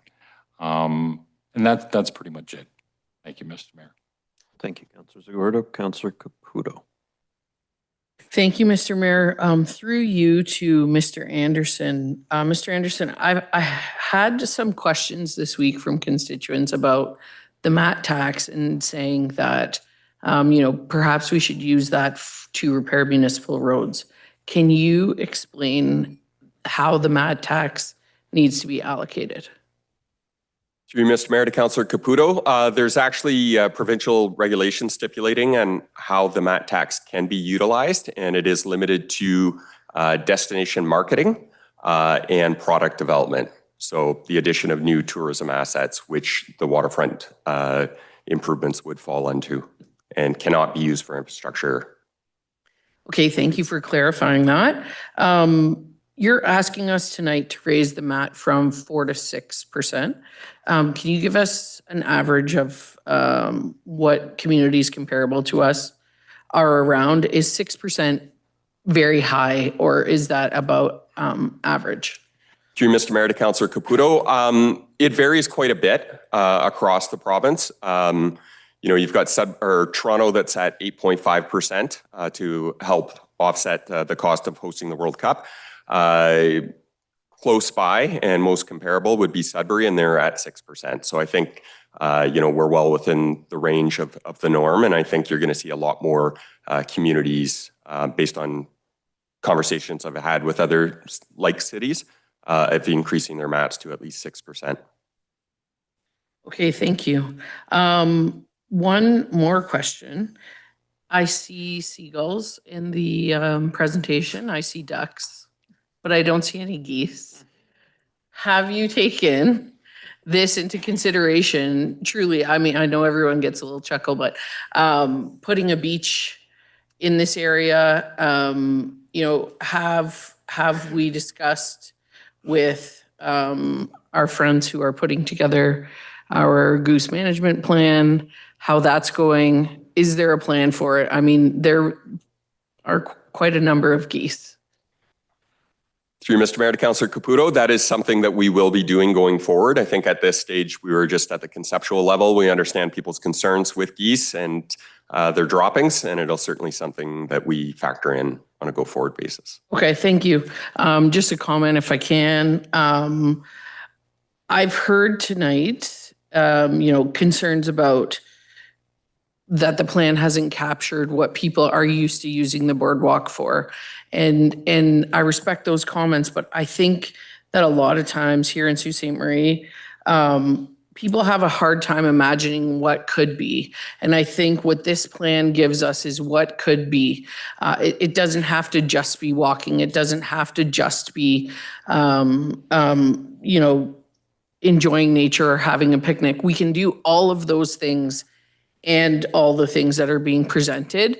And I think our city has a tendency not to allow itself to think that big. And I think what this plan, what I love most about it is that it's thinking big, and that it's real development that would bring a lot of tourism, and quite frankly, would allow constituents and residents and tourists to be able to enjoy our waterfront, which is such a blessing that we have, and in my opinion is just so underutilized. And while I appreciate the discussions of, cost and like what could we cut, I think that again, is like such a fault that we fall into. If we can see what the plan can be and make it, you know, as wonderful and great as we can and move forward from there, that would be my preference. You know, if I had one, but I really like this plan. I would love to see it come through exactly as you have it here. The Clerg Park, that park looks wonderful. You know, just, you have my support thus far. Thank you. Other councillors? There is a motion to amend, but before we get to that, I didn't have any questions, but I did have one question actually, to Ms. Shell. Is the increase in the MAT, which I think you said conservatively would be around $600,000, is that in addition to the $600,000 that this council, the previous councils, I should say, have set aside for growth projects? No, the growth amount was allocation of the capital from current. I think that's what you were referring to. 600,000? Yes, and because we've done some changes to the capital current over several budget years to maximize our leverage for transit, that amount has decreased. So we are looking at something right now as to how we can have a growth reserve. So Tom and I have been having some conversations on that, and there's some good ideas for that. So this 650 will be over and above the city's share that they get right now.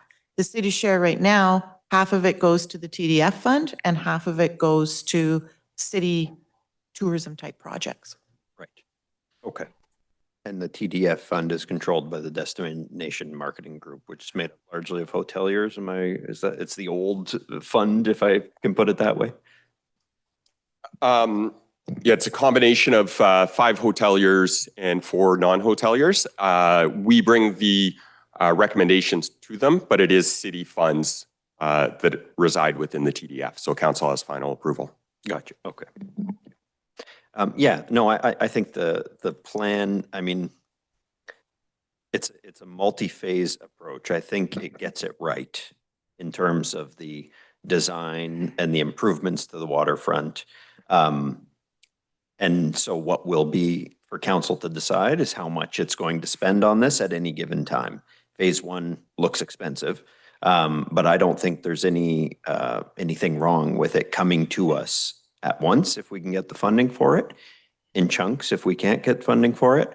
So I think that proceeding with the plan in reasonable enough size phases that we can either get funding for or fund through, the MAT tax and other, sources that can't be used for capital projects is, for regular, capital improvements is the way we should go about it. But I'm confident that given it is so well sussed out and laid out, that there will be eagerness on the part of provincial and federal governments to contribute to it. So let's hope that that is the case, and we will actively lobby for it. So with that, Councillor Kinnick has moved an amendment to the main motion. So Madam Clerk, did you want to go through the... I'll read the main motion first and then the amendment. The main motion is by Councillors Hollingsworth and Gardy. Resolved that the report of the Director of Tourism and Community Development dated June 2, 2025 concerning Waterfront Design Master Plan be received, and that Council approve the Waterfront Design Master Plan, direct staff to pursue funding opportunities, and approve an increase in the municipal accommodation tax from 4% to 6%. There is an amendment by Councillors Kinnick and Bruni. Resolved that the following words be deleted, that is, direct staff to pursue funding opportunities, and replaced with direct staff to pursue funds from the municipal accommodation tax and other levels of government. Councillor Kinnick, did you want to speak specifically to the amendment? Yes, please. Go ahead. Just give me a second here. All right, thank you, Mr. Mayor. I just have some comments. I want to start by saying that I'm in favor of developing our waterfront. It's an exciting opportunity to enhance our city. However, we must demonstrate to Suites that we are being fiscally responsible. We cannot afford another situation like the downtown plaza. Project's costs continuously went over budget and staff came to council multiple times for additional funds, and the burden ultimately fell on the residents. For that reason, I can only support the waterfront plan if funding is clearly tied to the municipal accommodation tax and contributions from other levels of government. According to the reports, approximately 53% of the project, roughly $9 million, can be covered by grants, and the MAT account is a particularly unique solution. Not only are the funds limited in what they can be spent on, ensuring they go towards tourism-related initiatives, but they are also replenished by tourism, not by local taxpayers. Additionally, I appreciate that staff have identified other existing allocations that could work in synergy in support with the project. This kind of thoughtful financial planning is exactly what we need to move this project forward responsibly and gain public trust and confidence in the development. Thank you. Councillor Bruni, anything to add?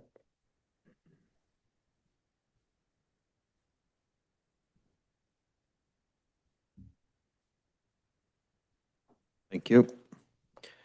For my perspective, I think that I think it's a differentiation without a difference, to be honest. I don't think these two, the two wordings are different in any real substantial way. I get the intent that Councillor Kinnick's trying to narrow the focus on, but I think it leaves out the possibility, frankly, of donations, as was the case with the plaza. A number of donors contributed to that. So, I'm fine supporting it, but I guess I would urge staff to ensure that other funding options, including potentially donations or private investment, are considered when pursuing the implementation of the plan. Councillor Hollingsworth? Sorry, Beswell. I just have a question for clarification. So quite often when you're doing a funding application, there needs to be a contribution on the side of the applicant, which would be the city of Sault Ste. Marie, whether it's in-kind staffing dollars or cash and equivalent. So I just want to ensure that if the purpose of this addendum is to restrict that zero city resources are being put towards this project, then I would find that problematic because we have to ensure that if this is approved in principle and staff are starting to get funding applications together, there needs to be contributions from the city of Sault Ste. Marie, from the corporation. So I just want to make sure that this doesn't restrict that from happening. Do you have any input or comment into that, Mr. Bear? Through Mr. Mayor to Councillor Vezo-Allen, I think you're correct. I think with these funding applications, you definitely would need a contribution from the city in almost all funding programs that are out there, as well from our past experience with the different programs, having a certain amount of flexibility in terms of what funds and how those funds are applied are often required in order to secure funding from the different levels of government. Yes. Councillor Hollingsworth? A comment. The amendment I can appreciate. However, when you read the original motion, it doesn't really dive into saying that we're definitely going to go raise taxes. We're going after the constituents. I like the wording, the first motion, because it says approve the waterfront design master plan, which is what the amendment states. But again, to Councillor Van Zwellen's point and to the mayor's point, direct staff to pursue funding opportunities. I just want to emphasize again, the downtown plaza, a lot of that was built because of donations, corporate sponsors. And I'm very nervous with the amendment that's not that clear. We cannot assume I'd rather see it in writing. And approve an increase of municipal accommodation tax from 4 to 6. I agree with that. So I'm not going to support the amendment because I want to make sure we have it clear in words that we're giving direction to staff to start a corporate sponsorship campaign, a fundraising campaign. And it doesn't say anything here that we're going after the taxpayer, but that we're giving direction to staff that please consider doing a corporate campaign, a donation campaign, and to Councillor Lisa Vanswell on point, sometimes we do have to do matching to get further grants. So I'm not going to support the amendment. Thank you. Councillor Bruni, then Dufour. Mr. Mayor, wouldn't the MAT tax be the city's portion, like we accumulated without burdening our taxpayers?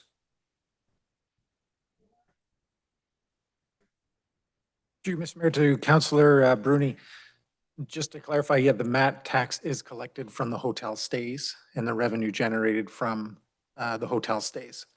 So that pot of money is the 4 to 6% is would be allocated from the MAT funds towards this project specifically. And Tourism Sault Ste. Marie has supported that.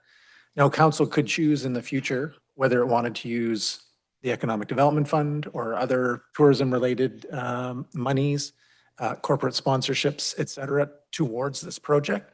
So I think that is the difference, perhaps, between what's being suggested is that, you know, there's a whole range of different funding and fundraising opportunities for the Waterfront Design Master Plan, which we're seeking council's approval to pursue all of those. Would we be able to amend this one to include fundraising, sponsorship, et cetera?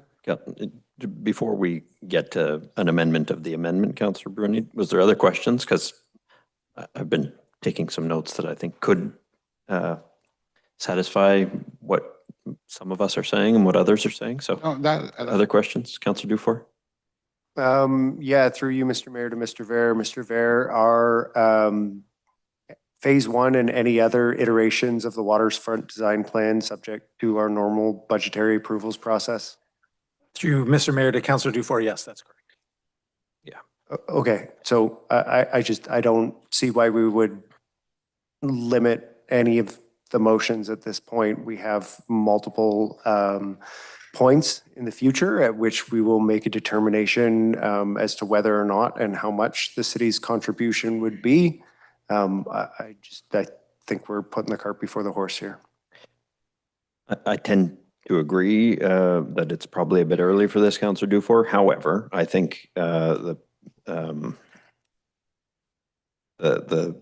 past requests of council to increase funding for capital projects has put some in this hesitant situation. So I understand the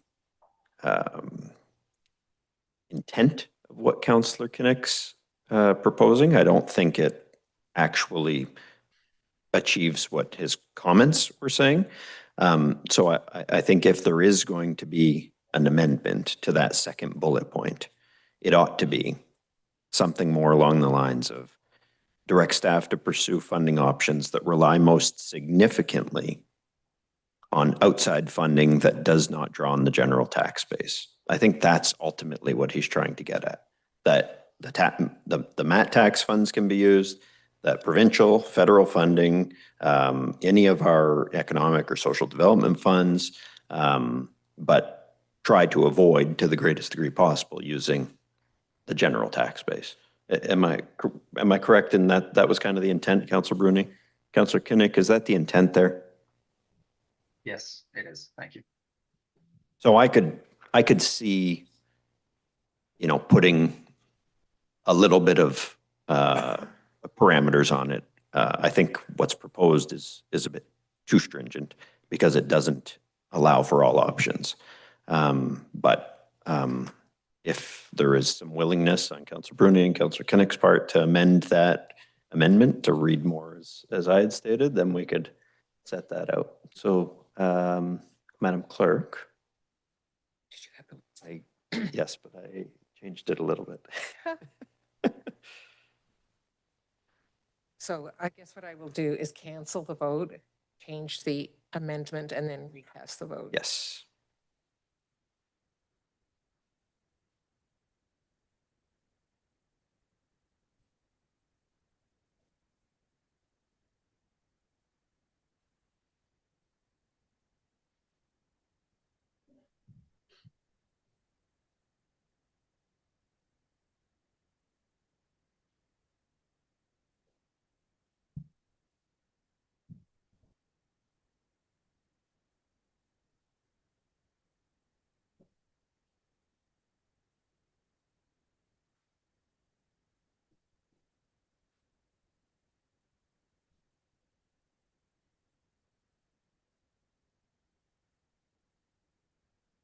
So now the motion reads, resolved that the following words be deleted, that is direct staff to pursue funding opportunities, and replaced with direct staff to pursue funding options that rely most significantly on options that don't draw on the general tax base.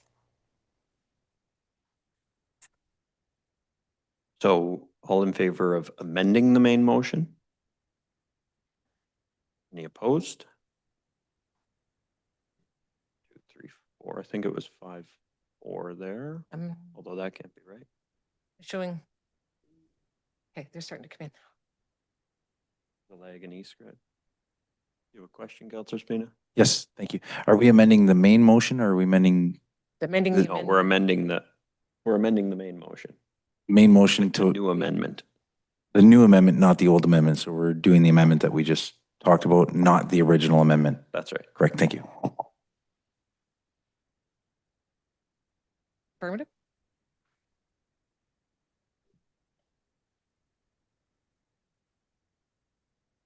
Councillor Vezoellen? No, it's to This is, amend the main motion with the wording that went there.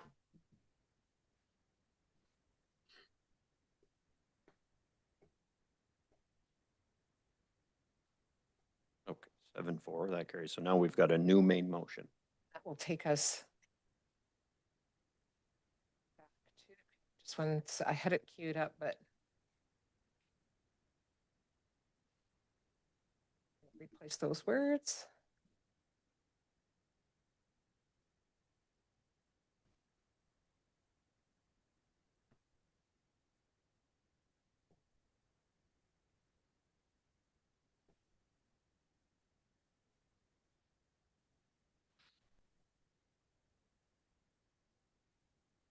I'm going to pass the vote with the main motion as amended, which includes the words direct staff to pursue funding options that rely most significantly on options that don't draw on the general tax base.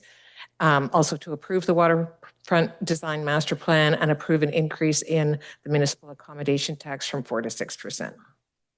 Okay, this is the main motion, Council. All in favor, as amended, yes. All in favor? Any opposed? That carries, I believe, 10-1 Councillor Vezoellen? was in favor. So Councillor Scott is opposed and it carries.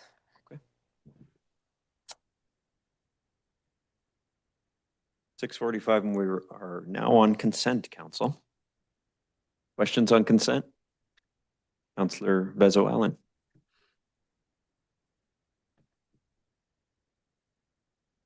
The economic development. Mr.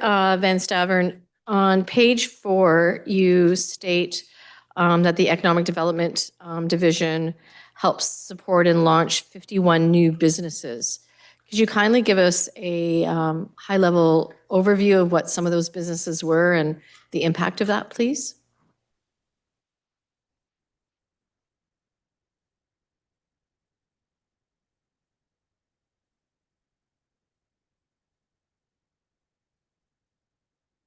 Millworks, as you know, it has a couple of different streams. We have programs that we run, such as our Starter Company Plus. Starter Company Plus typically helps creation of 12 businesses per year.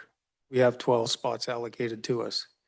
In addition to that, we have people who we can't call them walk-ins because you need an appointment, but people who call in and request appointments with us. Amongst those, we create other businesses as well. So when we refer to the 51 businesses there, they are really all from Millworks, and they are the economic engine of our city. So most of these small businesses, I can give you a few specific examples that happened in 2004. So Northern Baskets Plus. So some of you may be familiar with the new retail operation that opened on Trunk Road. And they do baskets and they prepare things like that. So they approached us and came into Millworks. We put them through, they actually started out in the Starter Company Plus program and went through that and did obtain funding and now are open and have created 4 positions. So those are the type of jobs that we see coming through Millworks, and they're typically small business. Many cases, single entrepreneurs. So for example, Northern Log Furniture, company that builds custom furniture, but it's a single gentleman. So we helped him by helping with his business plans. We worked through with him on his cash flow.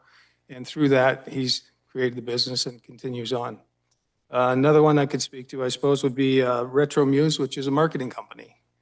So they came in and approached us, and they needed support from a business planning perspective to how to develop their business, how to grow their business, and how to market their business. So we worked with them, and through that, we also helped create another business. So the majority of those businesses coming through that operation are very small in nature, but very important to our economy because they provide diversification and they provide us the opportunity for people who may be becoming unemployed, another avenue to get themselves back in the workplace.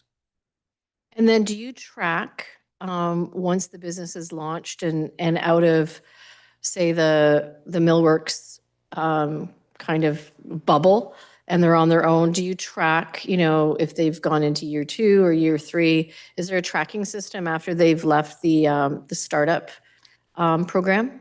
We do not have a mechanism for that in place right now, but we did implement this year a CRM system that started this spring. So we will be able to have at least some limited tracking to provide you better data on that. Okay, great. Thank you so much. Thank you, Councillor Vezoallen. Anyone else on 7.6? Seeing none, Councillor Vezoallen, other matters on consent? Just 710, the Downtown Plaza. Mr. Josh Ingram. Welcome to council, Mr. Ingram. It's just one question, Mr. Ingram, regarding the external planning to outside groups. So in the previous year, there were 17 external groups that planned events at the plaza, and the plan for 2025 is to expand that by 50%. Could you just give us an overview as to who has been contacted, what type of external events can we be seeing? Has there been a growth in that and to date? Sure. Through you, Mr. Mayor, to Councillor Vezoallen. We have not been actively promoting the space as a viable location to host a community or a private venue. So in approximately February, we started a small social media campaign as well as utilizing the digital screen that's down at the location, letting the community know that we have resources to help put on events. In addition to that, we've collaborated with Tourism Sault Ste. Marie, the local immigration partnership, and are slowly getting our word of mouth in regards to that into the community. In the past 5 weeks, though, the plaza has seen nearly 750 visitors, and that's all due to events in that category. Elbows Up, the Métis Nation of Ontario hosted a Amanda Renault concert. We had a Arch Hospice fundraiser, the Independent Sellers Market, and we had 3 independent bookings for performances on the Village Media stage. Great.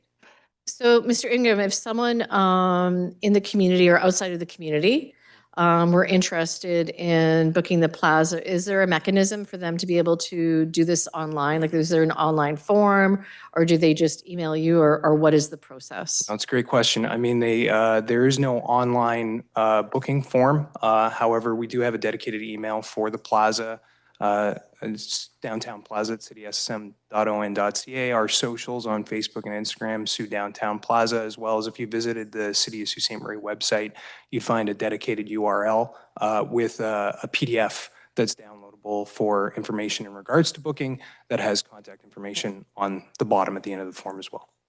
Okay, so I guess my final question would be in terms of the goal to increase external bookings from say, you had 17 last year to, double that, so around 40 odd. Do you think that is achievable for 2025? Yeah, 100% I do. And what is the average cost if someone's going to, I'm sure it depends on time and what your requirements are, but just sort of like a base rental fee, what is that for the plaza for external groups? Yeah, there are a few contingencies in regards to that. If your organization has access to their own insurance and can provide a certificate of insurance naming the corporation, the City of Sault Ste. Marie as an additional insured for the amount of $5 million. If not, you can purchase it through a program that the Community Economic Service Development Program has, and that's contingent on the event. Is there alcohol? How many people? So it can range anywhere from $15 an hour to $200 an hour based on the event. Past that, if you're renting the space for a private event that the general public can't just meander in and out and enjoy, there are service fees associated with that, whether it's garbage or maintenance or cleaning or supervision. So it really can range from anywhere from $15 to a few $1,000s. So if a school's going in their first school concert like they did last Saturday, it would be probably that $15 an hour. Yeah, they in fact, some user groups like a school board has access to that insurance, so it can be as low as 15. Okay, excellent. Thank you so much. I don't have anything further. Thank you, Councillor Vezo-Allen. Councillor Bruni on this item. Thank you, Mr. Mayor. Just one question through you to Mr. Ingram. How do you come up with these numbers, like 27,300 total visits? What really surprises me is 12,000 skaters. How do you guys record these numbers? Through you, Mr. Mayor, to Councilor Bruni, this is an aggregate of numbers that are taken by our attendees or operators on an hourly basis during the operation of the plaza. You'll see that number 12,000 is fairly high, but that's in reference to a year that we had no other ice in Sault Ste. Marie. It was an extremely mild winter, and our other ice rinks weren't operating. So we definitely benefited, for lack of better words, exposing the community to the refrigerated rink that year. Okay, thank you. Thanks. Thank you, Councillor Bruni. Councillor Caputo. Mr. Mayor, through you to Mr. Lamming. Mr. Lamming, what's the total operating budget for the plaza? You, Mr. Mayor, to Councillor Caputo. The operating budget for the plaza is $304,721. But that's inclusive of salaries. What is the budget for event planning, or once you take salaries out, what's left? Mr. Mayor, I'll defer that over to Mr. Ingram. Through you, Mr. Mayor, to Councillor Caputo, it's $18,000. $18,000. Okay. And how many days is the plaza to be activated per year? Through you, Mr. Mayor, to Councillor Caputo, the aim is to have over 200 days of activation at the site. Okay. And what do you consider to be activation? Like when you say activation, can you clarify what that means? Yeah, absolutely, I can. It's three prongs: an active internal programmed event where city staff would activate the space, which our target is 24 high quality events. Active external programming, which is the events we talked about, different user groups booking the space, and then passive programming, which could be movie screening, happy hour concerts, art installations, things that would be a benefit and might draw people down, but wouldn't be a large lift, as it were, to staff. So of that 200, how many of those are passive? How many days are passive? I would say close to 70%. Okay. I love the plaza. I think that when I get to be there and there's a lot of people, I see why we did it. I think the community sees why we built it. You mentioned in the report the puck drop and the pizza fest, I believe. as big draws. I think there needs to be more active activation. I think that the passive activation is not working. I think that when council, well, I won't speak for all of council, I'll just speak for myself. When I signed on yes to this project, 280 days of activation to me did not mean putting a movie on the screen or saying, hey, you can come and skate. I thought there was going to be more I thought the word activation meant more than that. So I'm hoping now with the hiring of Mr. Ingram, who I know is a very capable individual, knows a lot about the downtown, I'm hoping that we can see some more real events at the plaza. Because what I don't want to see is the plaza become another piece of infrastructure that people in our city would consider to be underutilized. So those are my comments, and I look forward to seeing this report next year with even bigger numbers. Thank you. Thank you, Councillor Caputo. Councillor Gardy. Through you, Mr. Mayor, to Mr. Lamming. Mr. Lamming, can you refresh our memory? How many summers has the plaza been open for? Mr. Mayor, to Councillor Gardy, we've been open 2 full summers now. Right. So I am very, very confident that you will see more and more activation as time goes on.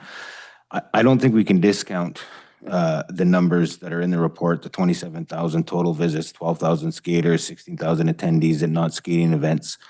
I'm confident that we will see even more moving forward. I have a question about future events. Can I ask it? Okay.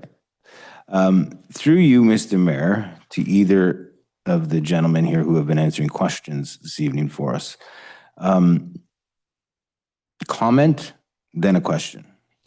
So I was in Kelowna last summer, I think, or maybe the summer before. I don't know. Last summer. Okay, thanks.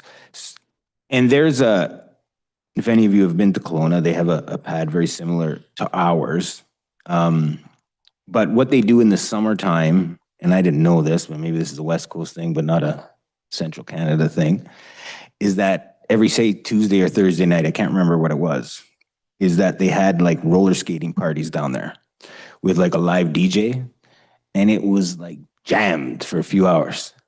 So I'm just putting that out there. I don't know if we roller skate here in the Sioux. It wasn't rollerblades, it was roller skating, so I'll throw that out there. So that's not really a question. Based upon the infrastructure that's there, could you do something like that on that pad, the concrete pad? Through you, Mr. Mayor, to Councillor Gardy, I know Mr. Ingram's itching to answer this because he's already started it. Oh, nice. Go ahead. Are you the DJ? Sorry, go ahead. Through you, Mr. Mayor, to Mr. Gardy, but another piece of past programming, Martial Arts Mondays, we have classes at noon and classes at 5 geared to different age gaps. I am the instructor for that. Nice, nice. And through you, Mr. Mayor, to Mr. Ingram, Oilers, Stanley Cup, going to be up there for a couple games at least? Through you, Mr. Mayor, to Councillor Gardy, exploring that just today. Okay, thanks.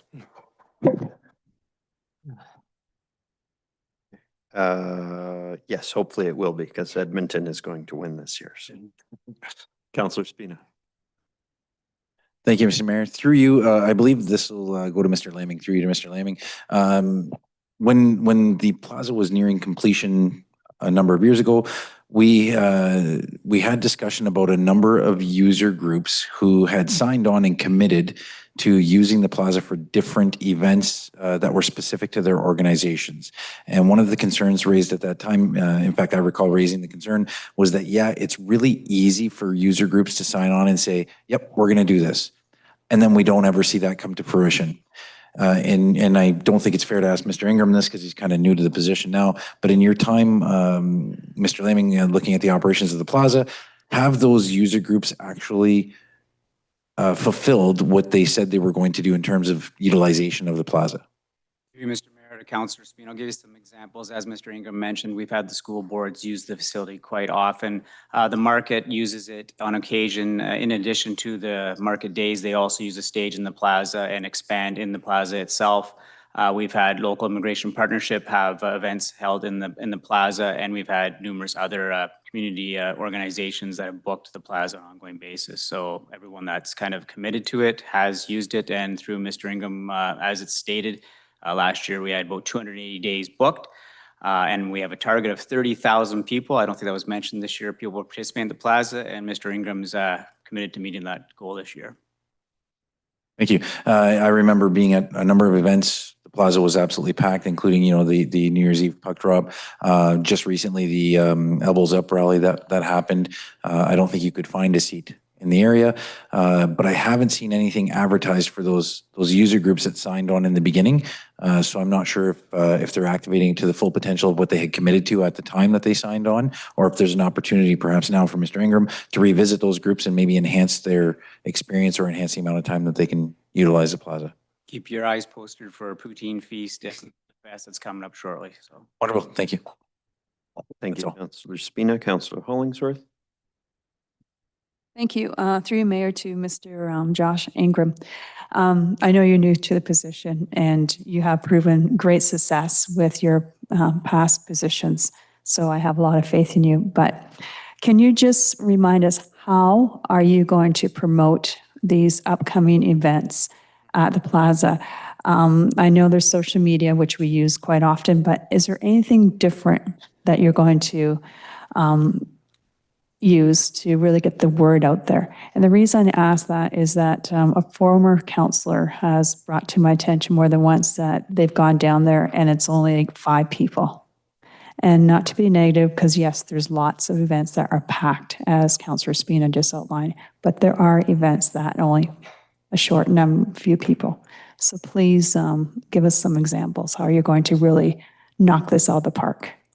Through you, Mr. Mayor, to Councillor Hollingsworth. I mean, in all fairness, our focus is social media to begin with, because changing the way in which we operate on social media is pretty important in regards to kind of assessing how we've been advertising the plaza up to this point. And I would like to say that the social media strategy that we're employing is providing gains. We have a growth of over 800 new Instagram followers since January 31st. So there's a focus in regards to that, to capturing some of our audience. Over and above that, we've kind of implemented a strategy for how we use the screen. I understand that you have to be down to see it, but we're hoping that if someone went down for the market or went down for Poutine Feast, would be interested in going to, a film screening with giveaways, in the future.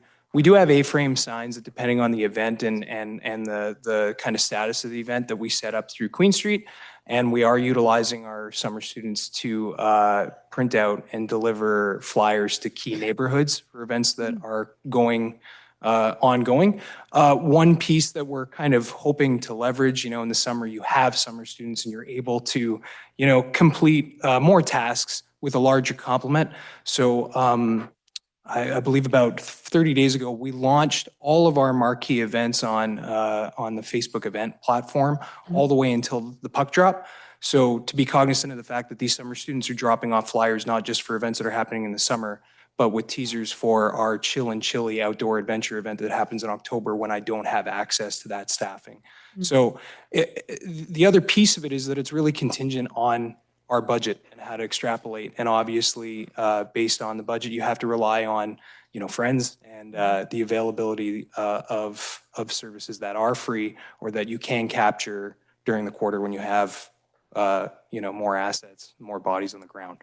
So we are looking for enigmatic ways for people to know about the plaza, but are also trying to play within the lane and the speed that we have available to us. Okay, fair enough. And some of us have our own counselor web pages. So maybe on a monthly basis, send us something that we can put on our own webpage, if I may make that suggestion. Second question, just to build on Councillor Caputo's point, I agree with her. There's passive and more active events. So I agree that I hope that you'll put more of your thinking cap on. You're so creative. Two events that have worked well in other communities that I participate in is tug of war events. And I think you may have tried this or someone has tried this. We have excellent talent in this community, a lot of local bands, and a community would have a competition where the band would come down on a Thursday, one band, people would vote on who is the best band in Sault Ste. Marie. And again, we have so much great talent. Otherwise, thank you. I look forward to more events and Poutine Fest. Hopefully it doesn't interfere with the Old Stone House poutine. No, it's through you, Mr. Mayor. It's the same event. It is relocated. Okay. Kathy Fisher's happy with that. And I will say 705 Soundco presents Battle of the Bands September 25th, Thursday night at the Plaza. So I would encourage everyone to come down that evening and listen to the bands that are competing for some prize. There we go. Thank you. Thank you, Mr. Ingram. Other councilors with questions on this item? Okay, saying none. Councillor Vezo-Allen, did you have other items on consent? No. Councillor Spina, you had items on consent? Thank you, Mr. Mayor. Just a moment on a few short items. 7.1 Memorial Tower rehabilitation. Yes. Not that I have questions on it. I just want to acknowledge the very good and hard work of the committee that worked on this. It was a lot of work, and of course, with any project like this, it's a lot of emotional work. So I was happy and pleased to be able to sit with those individuals while they worked on this, and specifically Ms. McLeod from the city worked very diligently on this project. So I just want to acknowledge their hard work to get the project to where they are at now. Thank you, Councillor Spina. Anyone else on 7.1? Okay. Other items on consent, Councillor Spina? Yes, thank you. There was one about, I think it was 7.7. And that is the heritage property. I just want, again, want to take the opportunity. This is one of many heritage properties in the downtown area, including this property and many other in the heritage block. And I want to take this opportunity to notify people of the On This Spot app here in town, where they can actually do a virtual tour of heritage block and see these properties and the history of each of these properties that are all around that area. A lot of really great work went into there, and a lot of amazing Suites and history in that block, of course, including the former law office of Sir William Hearst, just down the street from this building, which we all know is, in my opinion, one of the most important buildings in town. A gentleman who actually became premier and eventually gave women the right to vote here. So, I mean, really, really important things happened in that block, and just want to make sure that people know they have an opportunity to view that on their own time on the On This Spot app. Thank you. I'll just say that William Hearst is the you can't mention him without me having the comment on the impact he had on Sault Ste. Marie and on Ontario during the First World War. So I'll leave it at that. Any other items on consent? One more, last one, and this is going to be a question for Mr. Vera. I apologize, I haven't had a chance to send this to you in advance, and it may be something that we have to maybe table for further discussion in the future. 7.3 is related to augmented reality at the Ermatinger site. Not related to the Ermatinger site itself, but related to the augmented reality. Is this something that we, the city, have looked at or could look at for the potential training of new hires? For example, someone using pieces of our large equipment so that we could virtually sit them in a truck without putting them on the road to train them how to operate this heavy equipment without the risk of them being out on the road and the risk of conflict or collisions. I realize you may not be prepared to answer that now, but perhaps it's something for further discussion, or maybe you are. Through you, Mr. Mayor, to Councillor Spina, I think it is something we can come back to Council Law and look into. I certainly know there were some opportunities locally in the past where some equipment was available in the community for that type of training, and that's something we can look into with our staff and in our training budgets. Wonderful. Is that something that requires a motion, or is that just something you can do as part of your normal duties? Through you, Mr. Mayor, to Councillor Spina, that's something we can do as part of our normal duties. Perfect. Thank you. That's all, Mr. Mayor. Thank you, Councillor Spina. Other items on consent? Okay, seeing none, has the consent motion been read? Read it yet. I have a motion by Councillors Spina and Gardy resolved that all items listed under date June 2, 2025, agenda item 7, consent agenda, save and accept agenda item 7.14 be approved as recommended. All in favor? Carries.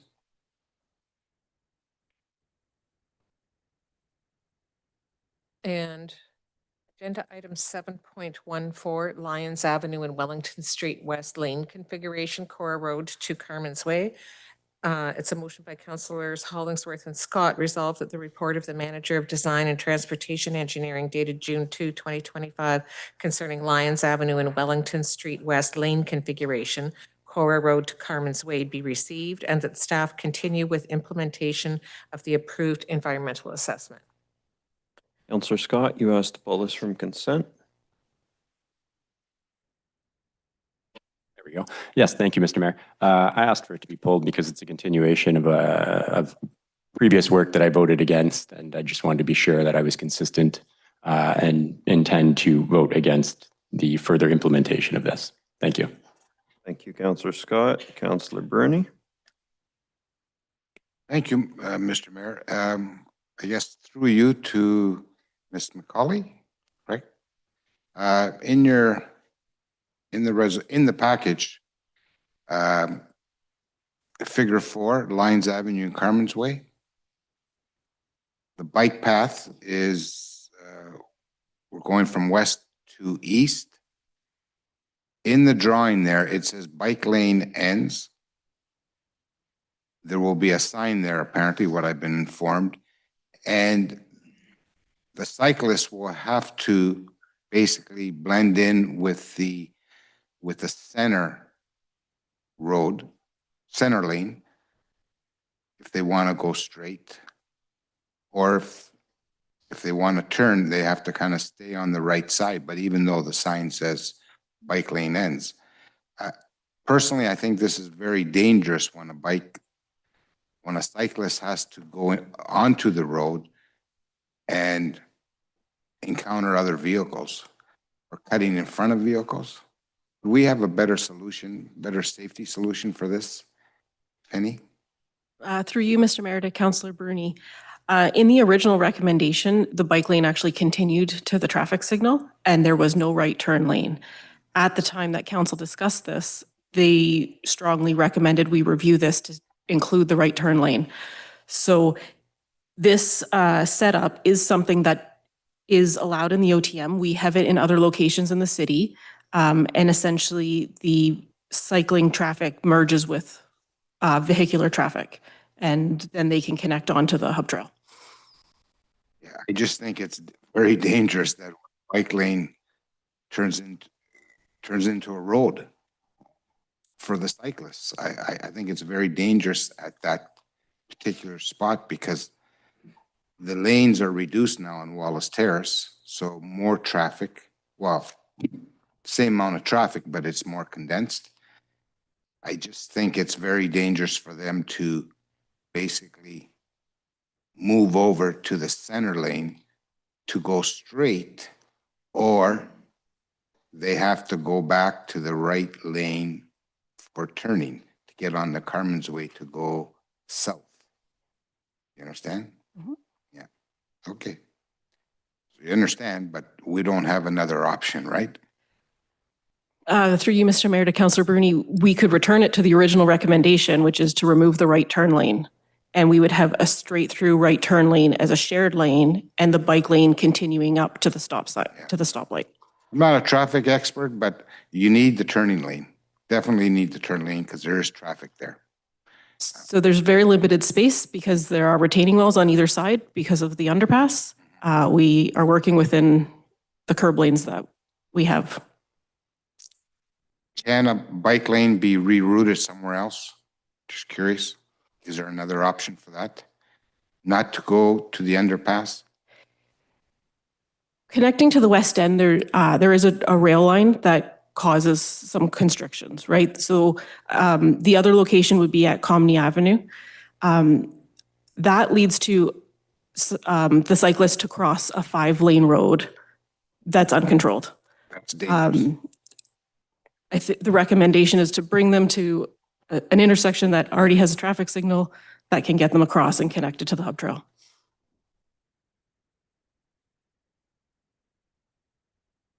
Okay, I'll leave it at that. I'll decide. Thank you. Thank you. Thank you, Councillor Bruni. Councillor Spina? Thank you, Mr. Mayor.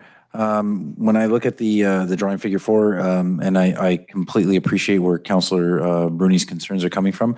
I will tell you as a cyclist, I don't share those concerns for a number of reasons. One, the Ontario Highway Traffic Act already prescribes that cyclists are vehicles, bicycles are vehicles. They're not motor vehicles, but they're vehicles on the roadway. All vehicles on the roadway must adhere to all the rules of the road. That means that slower moving vehicles like cyclists have to remain as far to the right as possible. And that motor vehicles are required to give a 3-foot gap between the motor vehicle and the cyclist. So as a cyclist approaches this intersection or this configuration, regardless of whether there was a bike lane or not, they would stay as far to the right as possible. And if navigating a right-hand turn, would simply stay close to the curb and stay right. If going straight, they would naturally stay in that lane anyway and stay as close to the right side of that lane as possible. And if navigating a left-hand turn, would have to safely navigate across the lanes of traffic into the left-hand turning lane. No matter what, they're going to do this anyway, whether or not there is a bike lane or not. And no matter what, they're going to have to stay to the right, and motor vehicles are going to have to give them that minimum 1 meter or 3-foot gap. So while I certainly do appreciate the safety concerns that my colleague has, I don't share those concerns. I think this is actually an appropriate configuration for cyclists and for motor vehicles to exist in the same structure. So I think it's something we have naturally in a lot of other places in the city, and people are navigating them with the ease that I've described. Thank you, Councillor Spina. Councillor Hollingsworth? Thank you, through you, Mayor, to Ms. Maggie. Are you, for this portion that the cyclist has to go into the middle lane to go straight, are you considering painting anything unique just to draw attention that the bikers might be using this center lane? Like other communities sometimes will put a figure of a cyclist or paint it green just to basically remind, motorists that there could be a bike going into this lane? Through you, Mr. Mayor, to Councillor Hollingsworth. Yes, on the figure, it actually shows it's what we call a sharrow. And there is also signage associated with this that gets posted. Okay, great. That's all. Thank you. Thank you, Councillor Hollingsworth. Councillor Gardy? Thanks, Mr. Mayor. I agree with Councillor Spina. Most cyclists have to navigate intersections already. And I think they do so for the most part quite successfully. So I'm in favor of this. And I learned a new word, Cheryl. I like that. Thank you. Thank you, Councillor Gardy. Other councillors? Councillor Kinnick, did you have any? You also wanted to pull this from consent. Did you have anything? No? I support figures 1 through 3. Figure 4 gives me some hesitation. But I guess if staff is telling us that this is a reasonable configuration, I have to believe that it is, but it does give me some concern. That's a tight area. It's a tight area already for vehicles. And you add an emerging bike lane potentially, and I just, it's worrisome to me anyways, but I guess I'm comfortable enough relying on the expertise and the recommendations, given that the great majority of it is agreeable. So that's my hesitation, but ultimately I'm going to support it. So with that, we can have a vote on the matter. All in favor? Any opposed? That, I think, carried 8-3. Councillor Zagordo? Was in favor? Councillor Bruni? Yeah. Councillor Gardy? Was in favor. Carries 8-3 in favor. Mayor Shoemaker, Councillors Hollingsworth, Spina, Dufour, Vezo Allen, Caputo, and Zagordo. Opposed, Bruni, Kinnick. and Scott, and Councillor Gardy is also in the affirmative. That carries 8-3. Okay.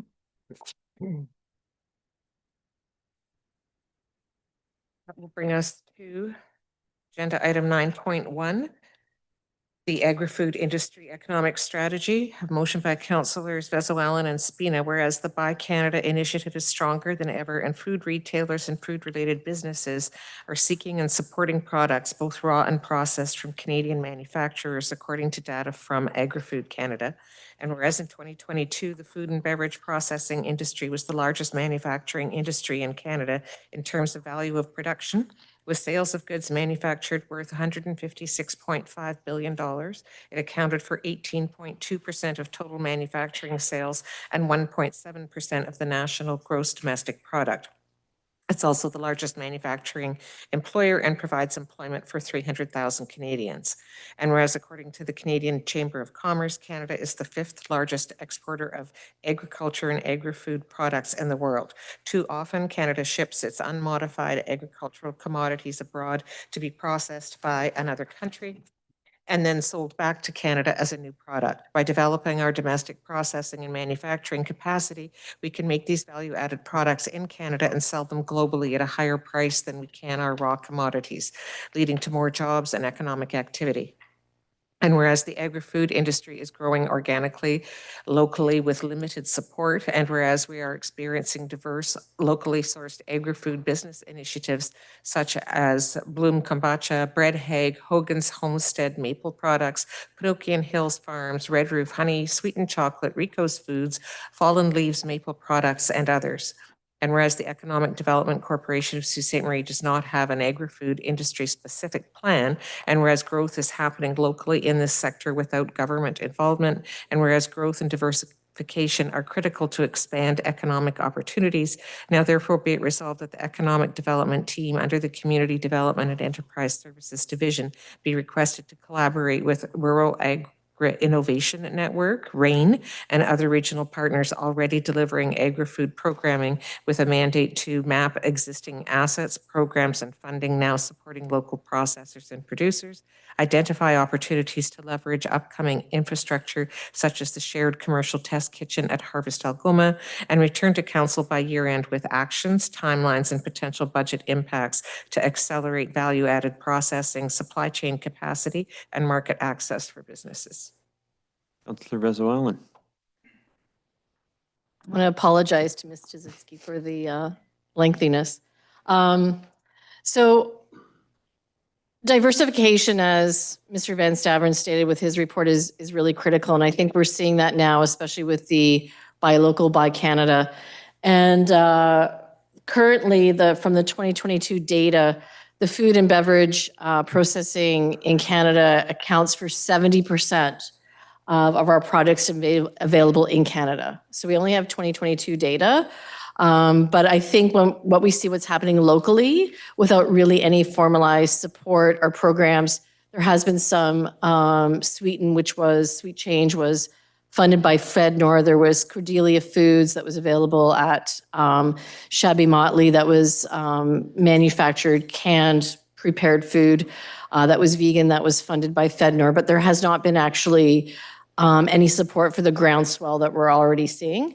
And we really need to take a look at what we're doing well.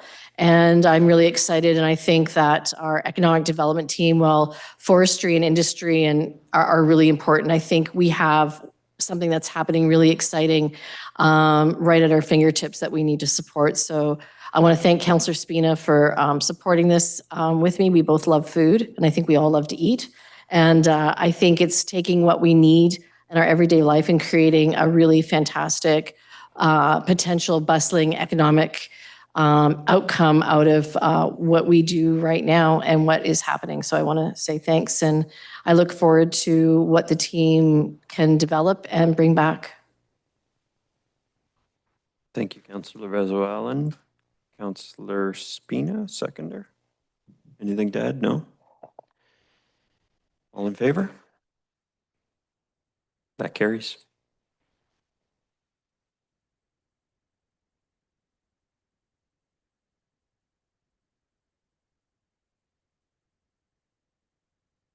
Counselor Dufour?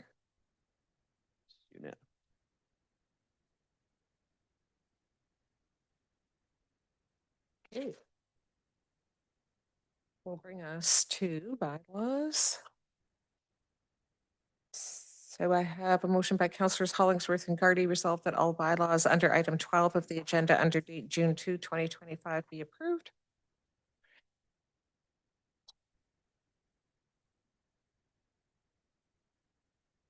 All in favor? That carries. Motion by Councillors Spina and Gardy resolved that this council move into closed session to discuss 2 items concerning the potential disposition of land, 1 item concerning a potential acquisition of land, and 1 item concerning labor relations or employee negotiations. Further be it resolved that should the said closed session be adjourned, the council may reconvene in closed session to continue to discuss the same without the need for a further authorizing resolution. All in favor? That carries.